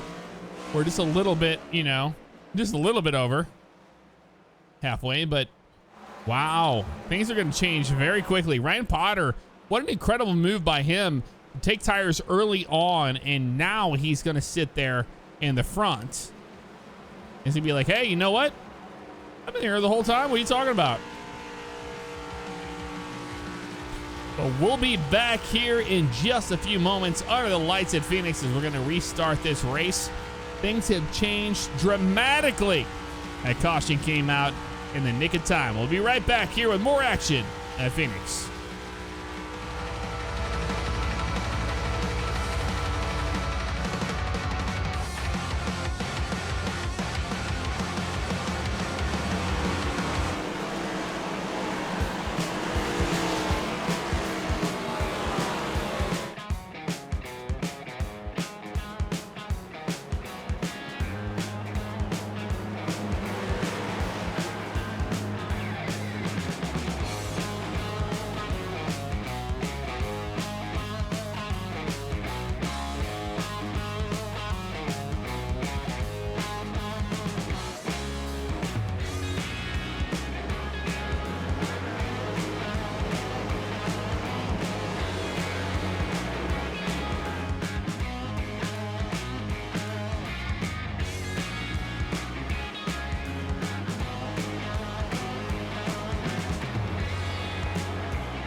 And welcome back to Phoenix once again for our championship race. We have already crowned our champion, and that is Matt Rucci. That is starting back there. He's in the top 10 right now in P9. We're going to see what's going to happen here on the restart and wait for that to happen. Lights are off on the base car. Cars are heading down to turn number 3, and things are about to get interesting. Your leader right now, Ryan Potter, the winner of Monday's race, here to show everybody, hey, I've got speed. I figured out Phoenix in this car. We'll see what happens here as they're going to take the green flag. And Aaron Beaver on the outside. Robert Kellert in third. Green flag in the air.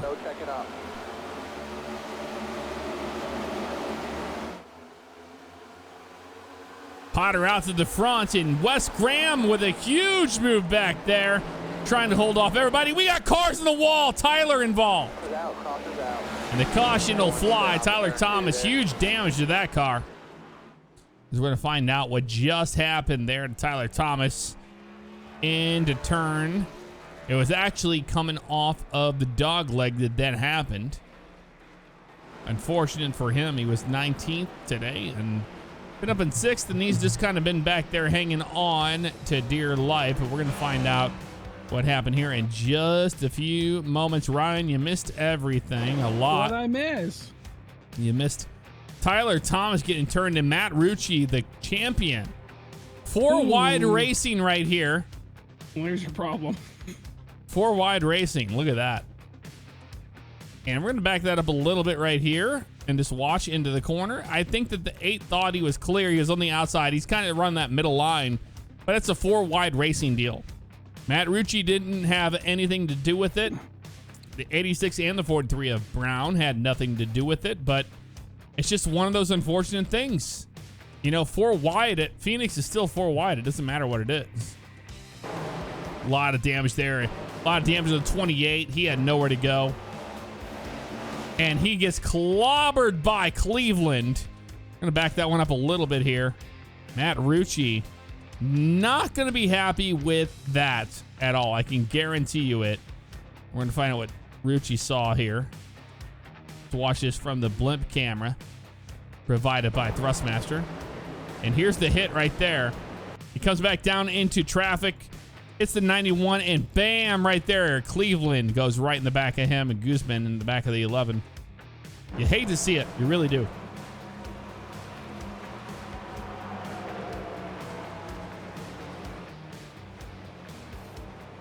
Out front, things are different. Ryan Potter wants to see this action. There's a lot of race to go.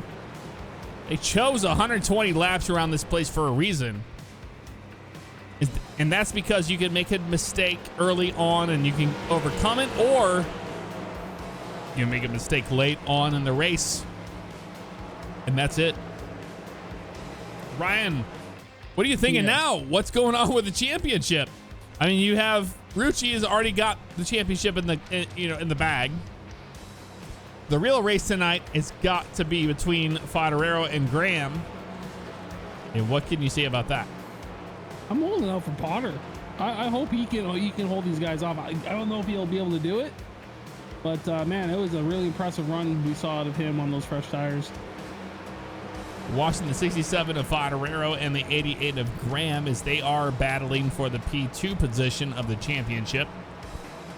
And what I said earlier in the race, P2 means something to some people. I was a P2 NIS champion, and guess what? It mattered to me to the point where I even bring it up today. It's so hard to even get into that position.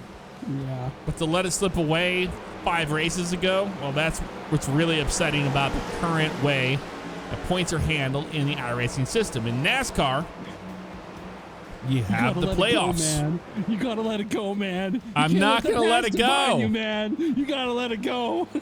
I'm not gonna let it go because how close that points have been this season. Right now, if we were in the playoffs, it would be Graham, Fodorero, and Rucci. Like, you would really, really care about their track position right now. And you just don't care right now because it's already said and done. That makes sense?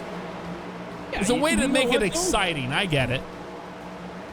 It's still, I think, the way I saw it when I raced, and maybe I'm just different, is I didn't really care about the overall points. I was just like, I want to get a win.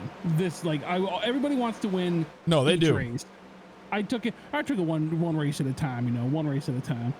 They 100% do. 75. Going to be restarting lap number 76. Ryan Potter's your control car. Going to be back. Green flag racing out of the Geico restart zone. And green flag in the air once again. as he darts to the inside there of the dog leg. Look at Wes Graham all the way down the bottom. Oh, Favignano around. Green flag still, green flag. He collects it. Well done there by Favignano to collect it. But they did put the and flag the out. caution I think flies. That was a little premature for the caution flag. He did hold it together. Something else happened there. We're gonna find out what happened. Yeah, something must have happened. Back it up here. I saw it red in Thomas's picture here, but I'm not seeing any reason for the for the yellow flag to fly here. You know, it might have been down by Steinhoff, but I really don't think so. This is a hard one to catch. Said, Jeff, that it's been forever since the caution. Green flags are so boring. They are. You know what? Screw it. I'll play it. No, you can't. YouTube will catch you. Don't do it. Yeah, you're right. I'll get in trouble. I can't do it. You'll get in trouble. It sucks that I will get in trouble for it, but yeah. I don't know what happened there. I see no reason for a yellow flag here. I think they were expecting Favignano to get looser. Oh, yeah. We have race control in the tower right now, and that is Tony Wilson. He's doing a fantastic job. He is. I think he thought that something worse was going to happen for sure. Yeah. But this is weird. We have Potter, Beaver, Keller, and then Graham, and then Isaiah Stevens. One we did not expect here tonight. Putting down some solid laps. And right now, starting 11th, and he's up here in P5.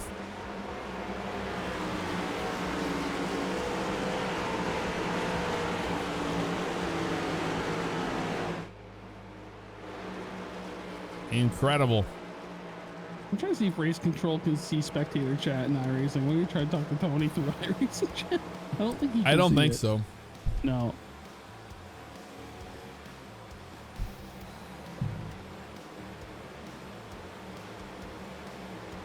Well, they got a couple laps here. We're gonna take a quick break. We'll be right back with more action here at Phoenix Under the Lights.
And the lights are off here on the pace car here at Phoenix.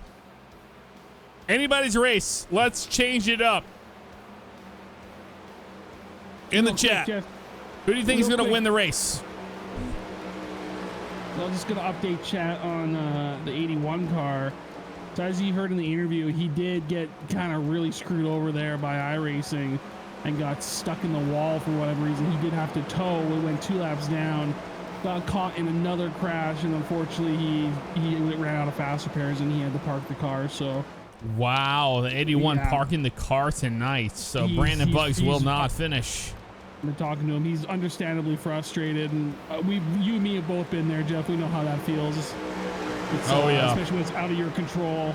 Just you're at the mercy of iRacing. It's not a good feeling at all. No. All right, getting ready to restart this race. Brian Potter, your control car, green flag in the air once again at Phoenix.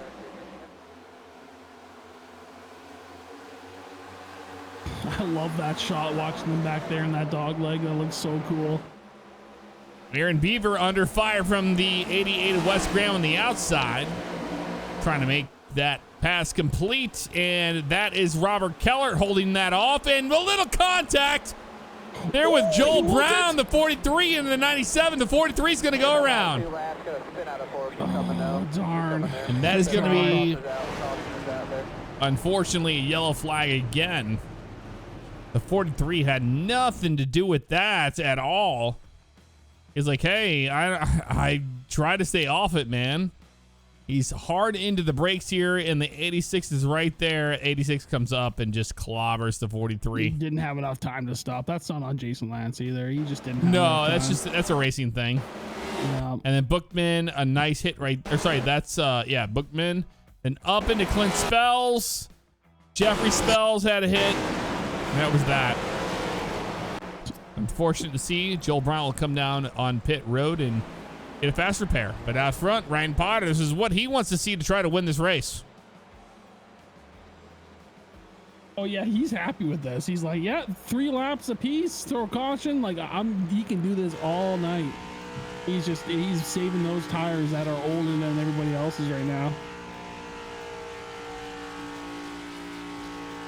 That's Clint Spells really low on the track right there. Not sure if he's going to go down pit road. We are watching that. He's going to come down pit road. We'll see what happens. The big move for Clint Spells. He was up there in the top 10 and trying to hang on, and he's going to come down pit road and try. He's probably going to use a fast repair after that contact he just received. Not sure about that.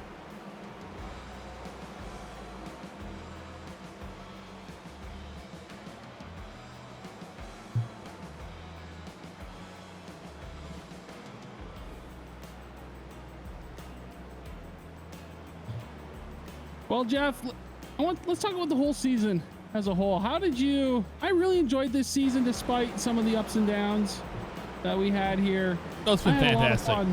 I had a lot of fun broadcasting this season. This was a good time. I have too, and I gotta say, I know some people are upset that their favorite driver is not going to be in a contention to win tonight, and that is what it is, but that's racing for you. Like, even in virtual racing, you never know what's going to happen. There's so many factors that can destroy your race or make it so great, and we've seen the 60 of Potter. Everything has fallen into his place. He's got clean air. He's got track position over the 88. Can he make it happen? But Graham has won once last week, and now he would want nothing more than momentum moving into this race. But regardless, you have to be upset for the guys like the 81 of Brandon Buggs for just not hanging in there. I think that's what's been really cool about this league is there's been so many ups and downs for drivers that are usually consistently in the top 5. There's been, like, look at Wes, man. Look how happy Wes was to win that race last week. Was it his first win this year? Yes. Like, and coming from season 6 and season 7 where Wes was dominating and up there all the time. So it's really cool to see things getting shaken up here. But pace car is off. We're coming up to lap 86. Oh, you better believe Vipers. it. My name is Jeff Favignano, and I am joined by CR, Mr. Civ Ryan. You're calling the shots tonight. We appreciate you for being here to see who's going to finish this one out at Phoenix. And holding off everyone is Ryan Potter. Green flag in the air at Phoenix. Let's see if Ryan Potter can hold off these cars with the fresher tires. Can he do it? More importantly, can we get around this track another 3 laps before another caution? I think we're starting to see some impatient things coming out of these drivers. Everyone's getting a little frustrated as they go 3 wide there at the front with Dylan Macedo. And look at Rucci on his horse trying to work on Facebook Dad. A lot of damage there to Bookman, but yeah, we're on board with Matt Rucci. As you can see, he's taking the dog leg and getting down into turns 1, now turn 2. After this point right here, so here's turn 2. It's very strange after knowing the original Phoenix and driving off the corner, and he's got speed. Oh, man. Oh, but the four-beater gets a little loose. Hangs on to it. They're still green. Good save there by Bearder in the 4-car, Robert Keller. It's Jason Lance that has speed. And Charles Gray will fall back in spot to Rucci. Rucci on the charge in P7. Ryan Potter still out front, hold it off against Wes Graham. Look at Ryan Steinoff there working on the Nesquik car of Isaiah Stevens. Yeah, that's a good battle right there. Look at Rucci to the back of the 59. Trying to hold off everybody. But the 59 of Steinoff really holding his own here for a top 5. Meanwhile, up front in the next pack up front, you got Estery, Macedo, Potter, and Graham. As Macedo trying to work on... Sorry, Wes Graham just took the lead. He did, yeah. I'm sorry, we were screwing around back there in the back of the pack, but yeah, Wes Graham, I was watching that increasing, and then I just didn't even realize that he had just passed Potter for the lead, but Wes Graham right now to the lead. And he's showing the benefit of those fresher tires right now, Jeff, as he is quickly leaving Potter in the dust a bit. But look at Macedo, he's going to be on fresher tires than Brian Potter is, so Macedo will be making a challenge for that second position in due time. And if you're Graham right now, you're like, hey, I want a lot of side-by-side racing behind me, but number 2, guess what? Ryan Potter threw everything he had in the bag, and the caution flies. I don't know where that is. Ewing, Robert Keller's involved. We're going to back it up, and we're going to find out what happened here. But, yeah, apparently these two drivers involved in some sort of kerfuffle. It got the attention of race control right here. 15 went sideways of Ewing. And, yeah, check this out. He's sideways. What an incredible save by the driver of Andrew Ewing. And that's really good stuff. Look at him. Oh, man. Look at this drive. Holding into the brakes hard. Waiting for the 4 to hit him again. And he just didn't. It didn't happen. He gets in the wall and they collect, but they get going straight again. He disappears because of internet issues, and that's that. So, yeah, I mean, I agree with the yellow flag there, but maybe this is what you want to see in the 88 camp? Yeah. Now, where did Potter go? Did he go down? He must have went down for tires. No, he's coming down right now. He's coming down right now. Interesting. Oh, sorry, we're not live. Oh, that's replay. That's replay. So he is going. Okay, he's going to be one to watch. So he's on an alternate pit strategy right now with 20 laps to go. Jeff, I think this is going to be exciting. This is the move to make. Yes, this is actually really smart. He has benefited from a alternate pit cycle due to I think it was an earlier collision, and yeah, obviously he'll be starting in near the back of the field here because of that pit. But interesting. Do you think the other drivers are going to come down for pits? I don't see it happening. I don't think so. I don't think, because they're worried about track position, but this is a short track race. It doesn't matter. You're lap 93. Say we're going to restart lap 95, right? Of 120. You still have tons of racing to go. Tons. Do I think this is the right move for Potter to win the race? I absolutely do. Yeah. 15 spots is nothing. But 88's got to be worried about it, and he's going to try to remove any clean air opportunities behind him. That's for sure. 20 laps to go, just over 20 laps to go here at Phoenix. I'm going to have my camera, Jeff, locked on Potter to see what he can do as he bounce around. But yeah, I think this is going to be pretty interesting. This is going to make for a hell of a finish, I think. I agree, and that was iRacing screwing up there. I'm sorry about that.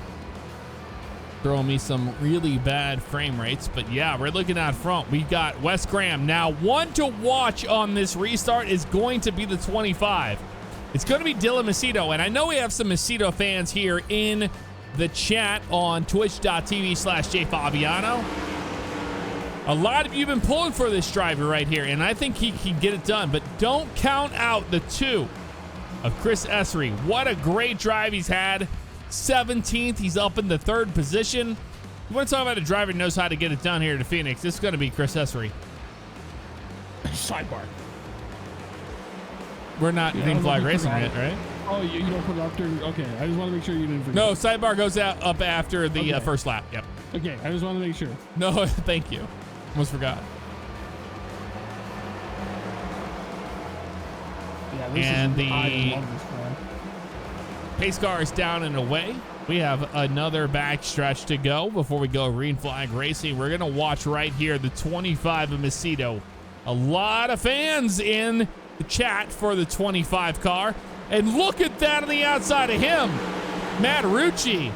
Talk about a driver that knows how to get it done. Here it is right here. It's going to come down to this restart. And Wes Graham's going to be your control car. Brian, you got the call. Green flag in the air on lap 96. Less than 24 laps here to go. And Graham gets a nice start as Macedo and Essery are going to be fighting behind him. Essery stays on the bottom, but looking in the back of the field here, got some nice side-by-side racing between Steinhoff and Fodorero. As they battle for position there, and Steinhoff takes that bottom line and going to try and clear that car. I don't think he's got enough as Fodorero gets a nice run on the outside. Fodorero got caught in that dirty air off the 67 of Fodorero. And hard on the brakes there, not enough to get there. But look at Dylan Macedo trying to hang on there into 3rd. And that's Matt Rucci. Caution flies. Another caution. Not sure who that was. I was good, man.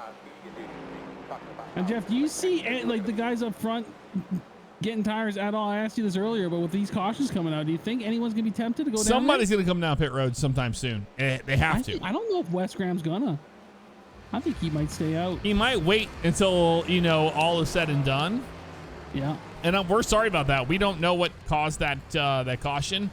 I saw Sermon was red there, but from losing the position, but that wasn't enough for a crash. So I double checked it, and 88's gonna stay out. Yeah, you're right. He's not coming down pit road. He got burned earlier in the year for doing a pit at about this time of the race, and he wasn't able to get it back. So I think he's got a little bit of PTSD from that race. I forget which track it was, Jeff. If you can remember, let me know.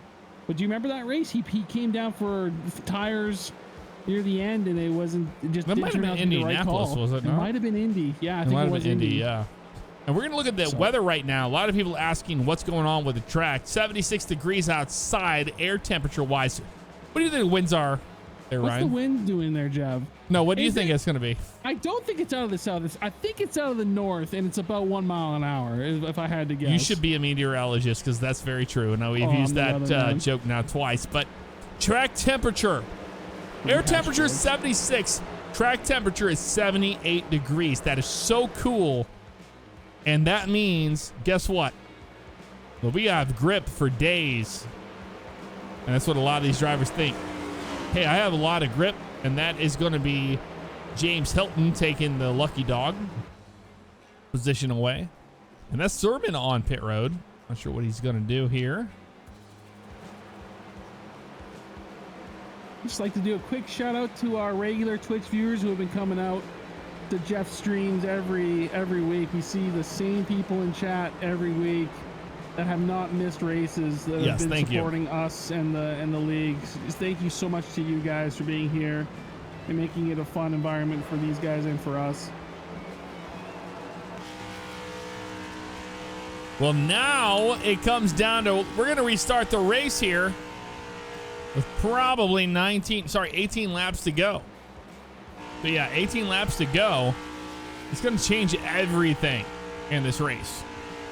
But look at Chris Essery showing speed, slowly but surely moving his way forward. I thought we were going to see that out of Ryan Potter.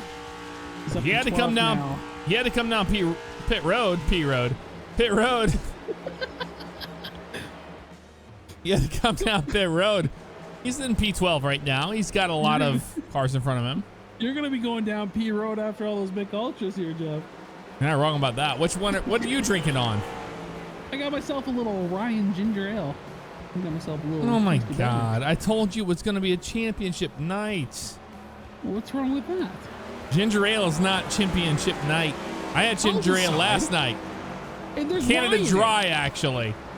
Ah, yeah, Canada. That's the best one. Canada Dry. But Yeah, Canada Dry is I have to do schoolwork after this, so I can't get friggin' loaded. I get that, but you can have a beer for the champion. It's Cripe's a drink. sakes. Don't drink shame me. You cripe's sakes. Wow, he's so judgmental. Sorry, I didn't have a Mick Ultra. You know what? I haven't had one in a while. Okay, we're getting ready to go green flag race it again. 5 minutes. 5 minutes. Go fuck yourself. Yep. Watch this restart here because I'm watching the two of Chris Esri. He's had incredible restarts here. He's gained a bunch of positions, and Matt Rucci behind him. It comes down to this restart. Jeff, you got the call on this restart. All right, 101, It's all you. It's going to be 118, or sorry, 18 laps to go. Not 118, but 18 laps to go. Green flag in the air once again here in Phoenix. Botarero to the bottom. Try to hold off Chris Esri Macedo to the middle. And what an incredible run by him. This is exactly what Wes Graham wants to see behind him. Dylan Macedo, the one that started on the pole right now, is up in the second position, and he's trying to fight down the 88 of Graham. Great racing there. Macedo trying his best to keep up to Graham. On board with Rucci. Locked on Ryan Potter here, and he is up to 11th place, but he's been having trouble getting in traffic here, Jeff. I don't know if he's got enough time to get those tires heated up and get past the people. I don't know. We're on board with Rucci right now, and he's trying to hang on to everything he has right now. But the real question is, can Macedo get by the 88 of Graham? And Graham is trying to hang on.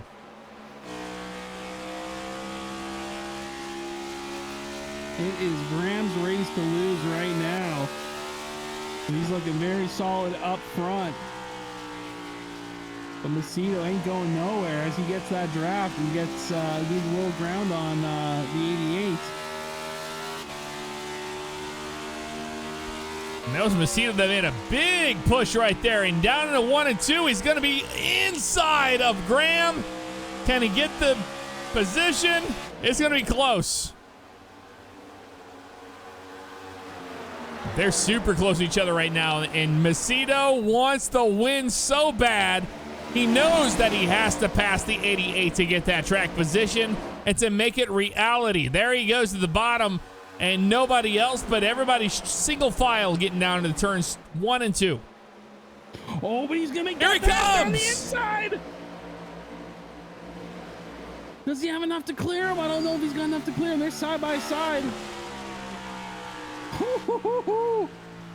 And Graham giving him so much room.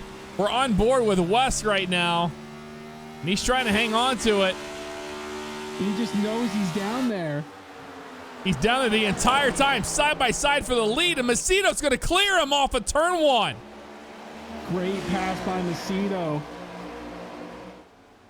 Well done, Macedo. Man, we were talking about Macedo. He's like, he's got pole position. Now he's down in like 17th.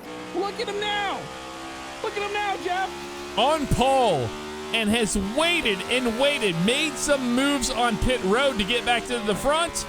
He's got speed right now, and you cannot stop the 25 of Dylan Macedo searching for his first win.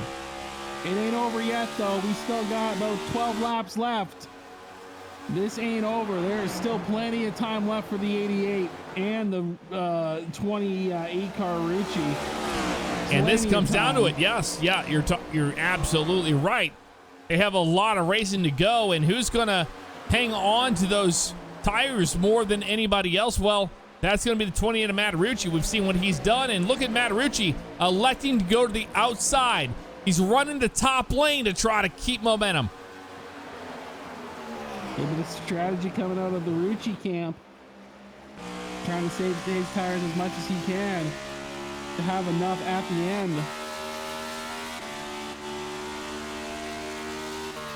Dylan Macedo trying to win this race, and how hard is it to battle your brain? You got 10 laps to go right now, and behind you, you know the 88's aggressive. You know he's got speed, but you are like, hey, you know what? I am confident in my ability to get this car around this track. I've got speed. I'm going to hang on to that. Great driving up here in the front with our top 4 drivers, really showing some world-class driving.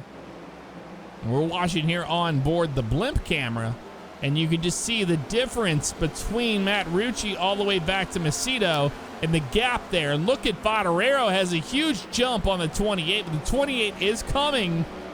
He's got speed on the 88 ever so slightly. They're all taking the dog leg right now. Time is running out as we're less than 10 laps to go. And Jeff, if you're Wes Graham, what is going through your head right now? What are you planning? What are you planning to do? You're thinking, hey, you know what? I'm letting this one slip away from me, but not really, because guess what? He's going to put pressure on the back of the 25. Hey, I want you to use your tires up. Hey, I want you to make mistakes. And knowing that he's right there in his mirror is everything. It's not like he's running away with the race. Graham's right there, and he's waiting for the 25 to make a mistake. Look at Rucci behind him, Jeff. He's slowly catching up. This is Rucci's going to make this interesting. Same with Favignano as they go side by side here for battle for third. Favignano holds them off. It actually passes Rucci for third. Oh, yeah, he did. Favignano. And look at Macedo very, very confidently run in the middle of turns 1 and 2. I'm sorry. That's where the speed is right now. They know that, hey, the bottom is probably more slick. We put a lot of rubber down there. Let's go to the middle of the track to get some grip, and that's exactly what he's doing. And it's working out for him right now. Trying to tick off those laps. 5 to go. So Potter's up to 6th place right now. He's trying to pass Joel Brown, but I just think it's he doesn't have enough time to do so. Potter's really going to be wanting for a caution here. Oh yeah, they want one. Down to 14th. He just I've been watching him. He can't make enough ground fast enough on the cars in front of him, and he's really hoping for a caution. Everybody is hanging on, waiting for cautions to fly. And it's not going to be enough for it to go right now. The 25 of Macedo, the upset right now. Driving down and around the 2 fastest drivers of the night. And I can tell you what, we don't want to be the ones being like, hey, we want Rucci to get up there and make it interesting, you know, to make it what it is, because he's got the championship. But right now, all eyes are on Macedo. Look at Wes Graham. He's got his hands full with Favignano on the bottom. Favignano making his moves. He was down there in 4th, chilling behind Rucci, but he has put the pedal to the metal right now as he's working on Graham, and he's going to take that 2nd spot away. Does Favignano have something for Macedo? Oh, he gets in the wall! That's going to slow him down. He drops back to 3rd place, just like that in the blink of an eye. Loses his spot. Out the back of Macedo right now. Trying to wind the laps down. Only a couple to go here at Phoenix to get his first win of the season. He wants to make the upset in the championship. Rucci will win the championship, but Macedo will be the one to watch here in the final laps at Phoenix. Brian Potter up to 5th. This is me trying to work on Rucci. I think he's running out of track and time right now. All eyes on up front on Macedo. This piece of crap. It's killing my frames. This PowerPoint presentation brought to you by Microsoft 365 for all. That's all right, because that's gonna screw up, and then we have the end of the race. It's fine. Yeah, get it out of your system now, there, iRacing. Come on, man. We're waiting. Everybody is waiting right now for a yellow flag to show its face, and that's just not happening. It's a lot of clean racing here. And you can see back here by Ryan Powder. and Matt Rucci and everybody. It's all just straight up green flag racing here. White flag in the air, Jeff. White flag in the air. And that's going to be brought to you by Thrustmaster. Here he comes down in turns number 3 and 4. Off of 4, it's going to be Dylan Macedo to get his first win in the OCRP iRacing Series. What a And race. your champion, Matt Rucci. What an incredible run tonight. Dylan Macedo got the pole and got the win. Snuck it around What a 4 well drivers drive. and steals it away from Graham. So many lead changes, so many different drivers that looked fast. But Macedo was the one to do it. What a drive by him. Great work. I only wish the PC was behaving a little better than it was. That's okay. And you're going to see the 28 of Rucci burn it down. But, I mean, what can you say about Macedo? Macedo's going to do it as well. As he What should. an incredible run by Macedo to get his first win of the season here at Phoenix and closing it out. And you know what? It's hard to be the one to take it away from, the center stage from the champion. But guess what? You just can't. He couldn't get it done. He couldn't get it done. And Macedo, what an incredible run to take, to take that away. He's been so close, so many races, and here he is getting it done tonight at Phoenix. And these two are going to try to figure it out together. Hey, how are we going to do burnouts together? And they're kind of like two cops in the touch night. noses. There they go, nose to nose, right there. Oh, touching tips, baby. Burn it down. That's awesome. Matt Yeah, Rucci, your that's champion, it. and giving a nose to the 25 of Macedo for the win tonight at Phoenix. And guess what? It doesn't matter if a championship's on the line. When you win a race, you win a race. And there's no reason for Macedo to not feel like he has done anything but be incredible tonight. And that's what we're seeing out of that 25. It was bound to happen. We've seen Macedo all year have some really good drives and then come down to some really bad luck at the end with him. So it's great to see him get a win, a much well-deserved win for the 25 car. And what can you say about this driver? He's been involved in a lot of the series that we have been a part of. We've raced in and we've seen. And I'm personally happy to see him get a win here in the OCRP iRacing League. And I've got to say, Matt Rucci, your man on victory lane right now, enjoying his championship. What a great time. But you cannot rob that from the 25. You just can't.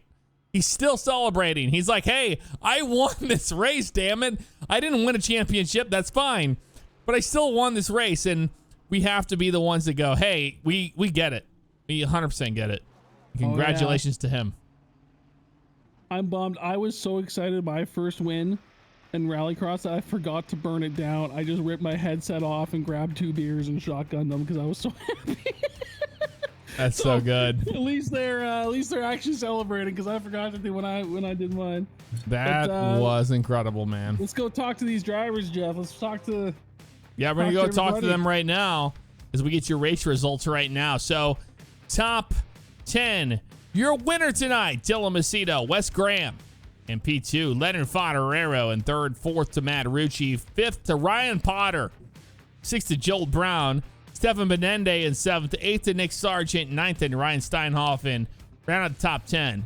Charles Gray right there, started 13th and finds himself in the top 10.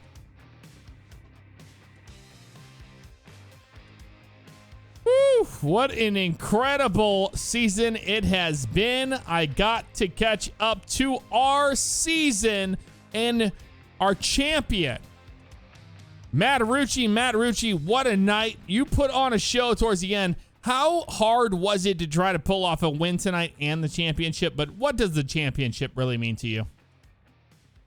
Yeah, for the race tonight, Wes and Macedo and the 67 were just really fast, and I burned my right front off in the last run there, and wasn't able to get done.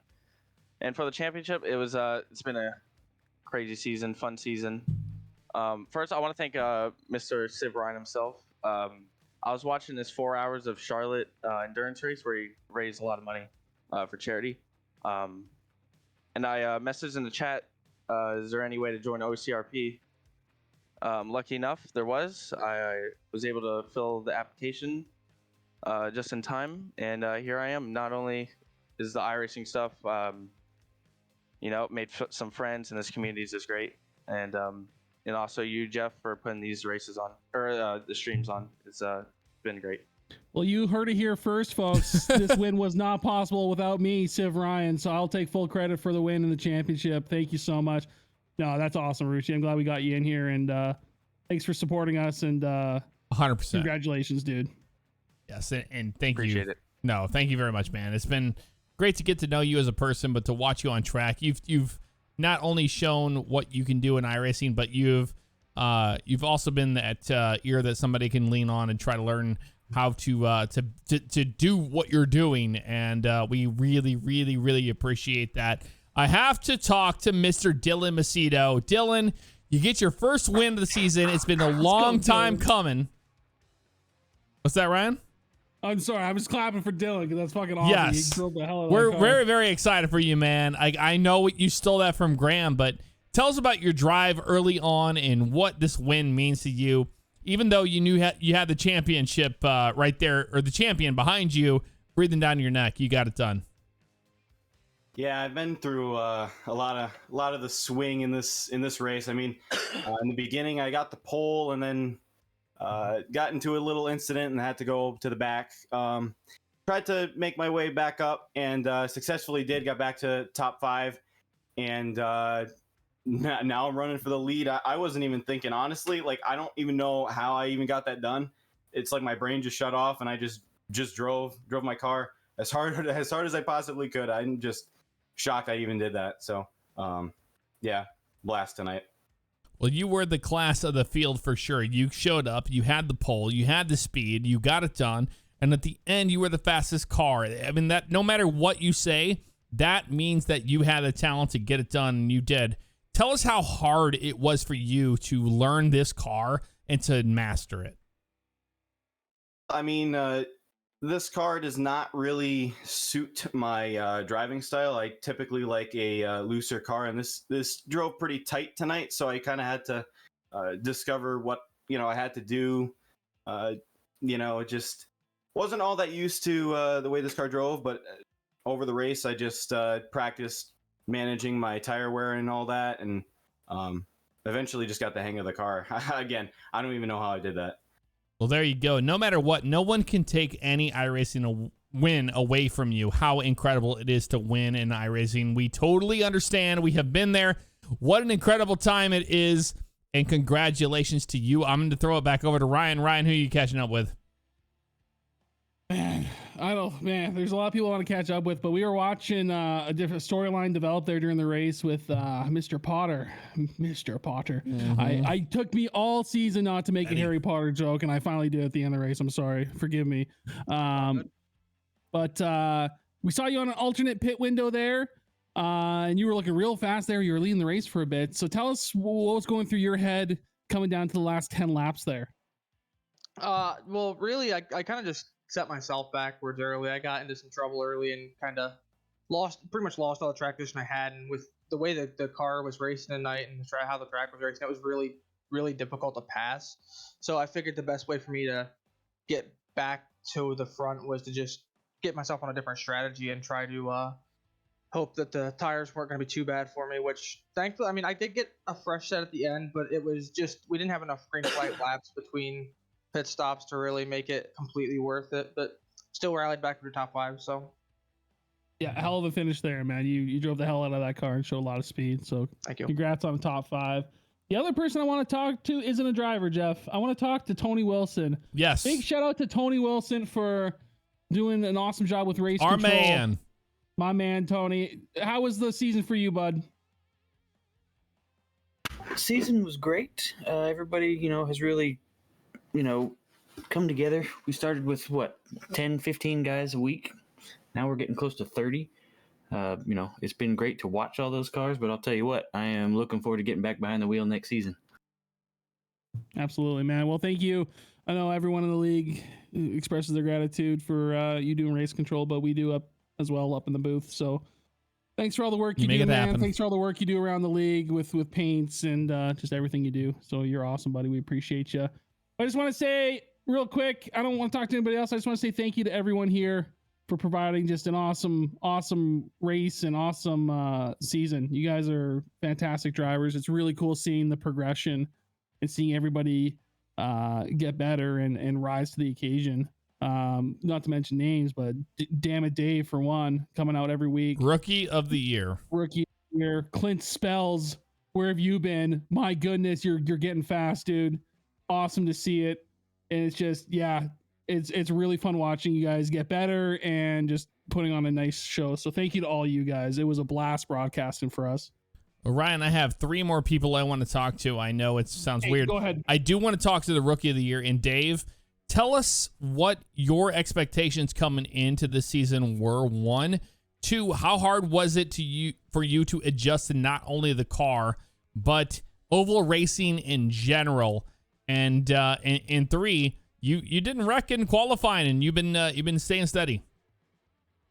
Well, I guess first coming in, I mean, I was nervous. I think you've said it in broadcast before. This is my first season with iRacing, and really, I mean, my iRacing account is old. I tried it a few years ago, but I mean, I came into this just like, I feel like I'm a good driver. I've got the racing wheel. I think this is something I can do.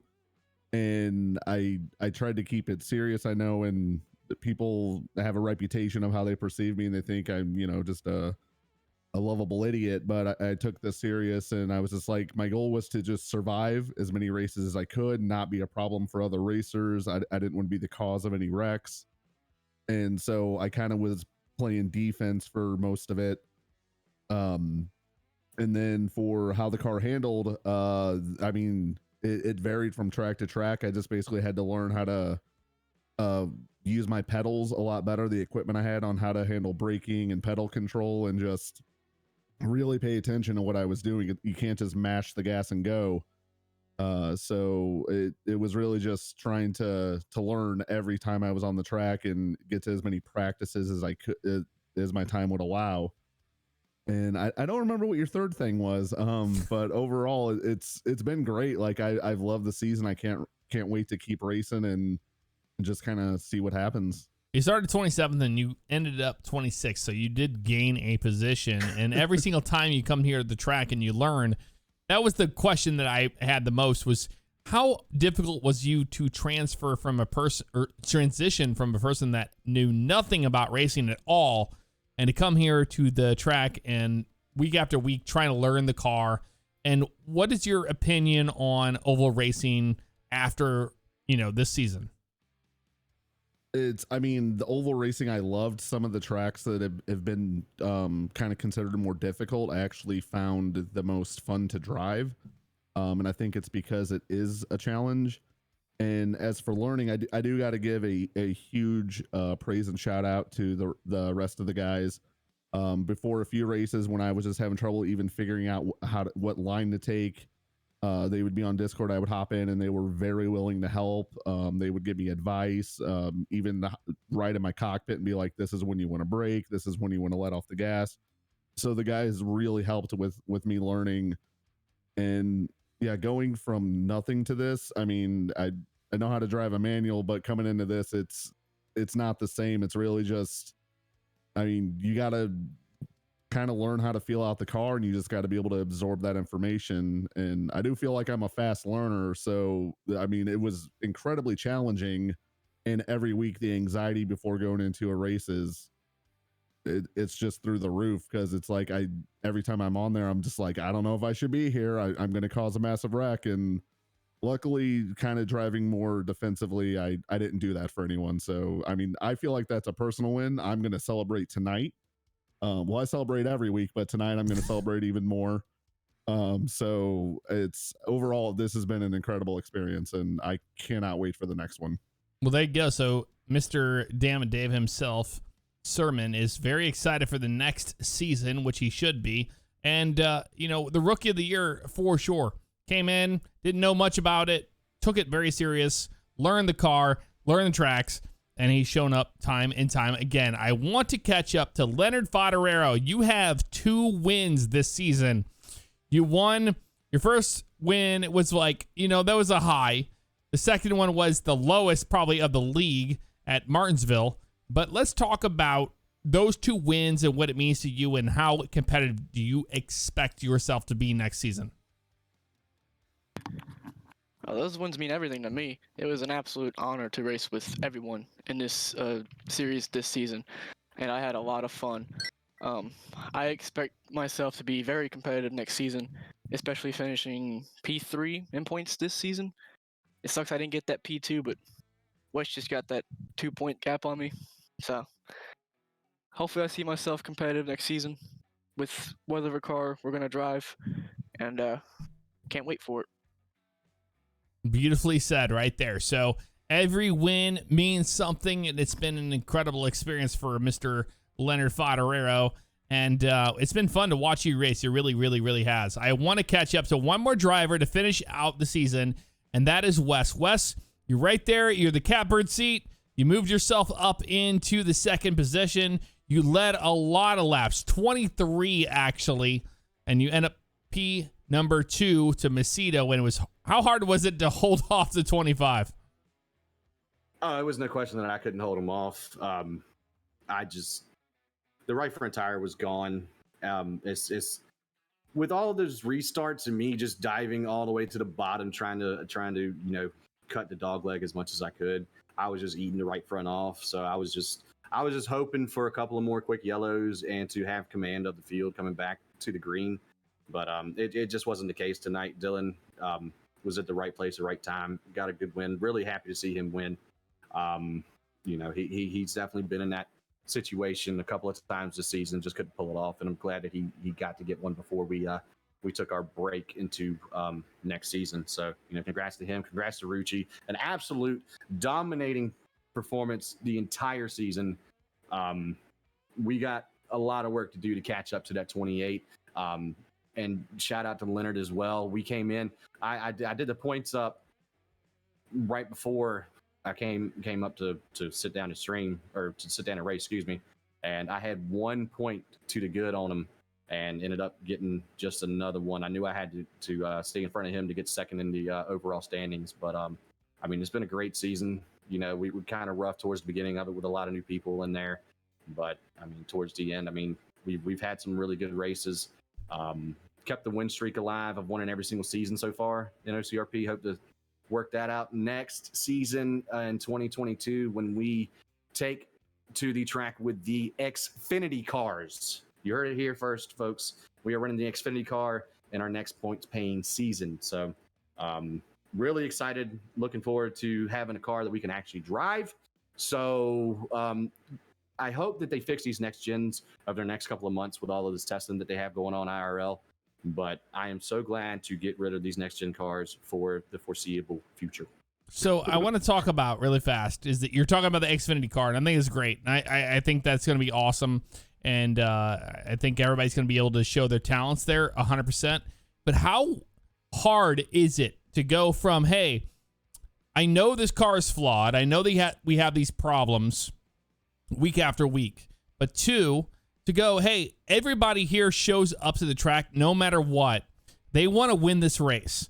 They have tried to figure out how to drive this car. How difficult is it to drive this car compared to the notes we would see on the real one? So the brakes do not respond to any kind of input. Basically, I was sitting here 3/4 brake, just trying to get it slowed down just a little bit. If you notice towards the beginning of the race when I was following behind the 67, I was really closing in on 3 on the entry into 3, and I backed up my braking back to the third cone because I was braking in between the second and the third in the third cone, and I backed it all the way up to the third one, and I was still slinging it in there, just burning the right front off of the car. So it's just so much downforce generated with this car. It's so grippy, and with it being the 550 horsepower package, it just leads for it's slower overall speed, but you're quicker in the corners. So this version of Phoenix was a good a good test for it. I think this was one of the better tracks for this car because there was an actual multi-groove racetrack that you could do. The higher line with this car here kind of prevailed a little bit in 1 and 2, but in 3 and 4, the bottom to the next lane up was really good. But going from this car going back to the Xfinity car for next season, we're looking at a lot more horsepower, a lot more power underneath the rear tires. Wheel spin's going to be a factor. It's going to take a while to get used to it, but we're going to be running Mondays and Thursdays, as a supplementary race to the Thursday. We're going to continue with the Monday stuff. So I hope that, everybody here who wants to be a part of the next season would show up to the Monday races to get some good race quality practice in. It was a pretty decent success this season, but overall, I mean, the car, from what I've seen from the IRL test, it's very broken. It needs a lot of TLC. Well, there you go. So Wes Graham is the one that runs. He's the admin, and he runs this league 100%, and he knows what's best for his drivers, and we have seen exactly that. The last person I have to talk to tonight and for the season is Stefan Benende, the 73 car. You have shown up week after week showing, hey, I've got midfield qualifying results, but you always show more than that when you come to the track. What do you think you can take from this season and move that into now the Xfinity car, a car you have to really, really, really drive? What do you think you can take from this season and move that into the next one? Thanks for first of all, I just want to thanks for the interview, and you guys kick butt in your broadcast. So you guys do a heck of a job. I just first wanted to say that. You. But I personally I didn't find myself doing very good out of the gate, but I clawed my way back up. I'm more of a long run type guy, and I do better, like Dylan was saying. These cars are very tight. I do better with more horsepower and low downforce, like as you saw in road courses. I do better with that package. So I think I can show more my what I got in that Xfinity car, which I'm super excited about now that I know we're running that. So that's going to be awesome. I'm really looking forward to that. Well, there you go. He started 14th and he finished 7th, and that has not been anything but the constant in this season. Benende shows up and shows speed, and he moves himself into the top 10 once again. A big thanks to everybody that has shown up and has done incredible racing. We really appreciate it. Ryan, you have anybody else you want to talk to? I will take that as a big no. So, okay. I think he fell asleep. Yeah, he might have fallen asleep. I'll let you guys get to your driver's slip meeting. Thank you so much for everything. An incredible finish to the season. We'll see you next season in the Xfinity car. And that's it for me. Take care. Hey, appreciate the broadcast, Jeff. And there you go. Moving on back to the broadcast booth. We'll see if Ryan shows up once again. We heard from everybody. I want to talk to some guys that knew the car inside and out, and guys who just were not sure about what was going on, right? That's what I wanted. I don't know where Ryan is. Ryan died. Probably talking to Bugs like an idiot. Probably. Spells, absolutely, man. Appreciate that. What an incredible run it was to watch. And we were rooting for Clint Spells tonight here on the broadcast and seeing you all on the track. Phoenix is hard to master, but a lot of you did exactly that. You mastered how to get around this place. Thank you all so much. I have to say thank you to not only everybody, but I have to say thank you to Thrustmaster for sponsoring this season. An incredible season, and we have Thrustmaster Next Level Racing on board with that. All 3 of our sponsors, and then FRN. Flat Out Racing Network. You need any graphics done, right here is where you go. They have got you 100% in Star Symphony. !stars. You throw that in there. Go check out the products. Go support us directly. Hey, you want to buy a shirt or you want to do whatever for me or for what we do here? That's all great, and we appreciate that. We really do. But if you want to help out a company that's just starting from the very beginning, Star Symphony has got you covered in ways you never experienced before. Soap. How can I cover you? I can cover you with a shirt, but I can't cover you with soap. I can't clean you, but now I can, and I feel very, very honored to do exactly that. So thank you very much for those of you that have explored and also supported Star Symphony and the collab that I have done with them. What a great time it has been. But thank you guys so much. You are awesome. Super, super awesome, bruh. Thank you. That's gonna do it for us. We have some people streaming. You guys say Summit is streaming. We can go say hi to him. Let me go figure out my life real fast. Hold on. Let me go figure out my life. I know he got his setup all done. Oh, he's going tonight. Okay, yeah, we'll go say hi to him. Let's raid Summit. Go say hi to him. That's gonna do it for us tonight, guys. Thank you so much for your love and support and everything we do. We truly appreciate it. There's a problem with the raid. Why? I don't even know what that means. The problem, he doesn't allow it. I can't. He will not let us raid him. He has it turned off, I guess. We tried.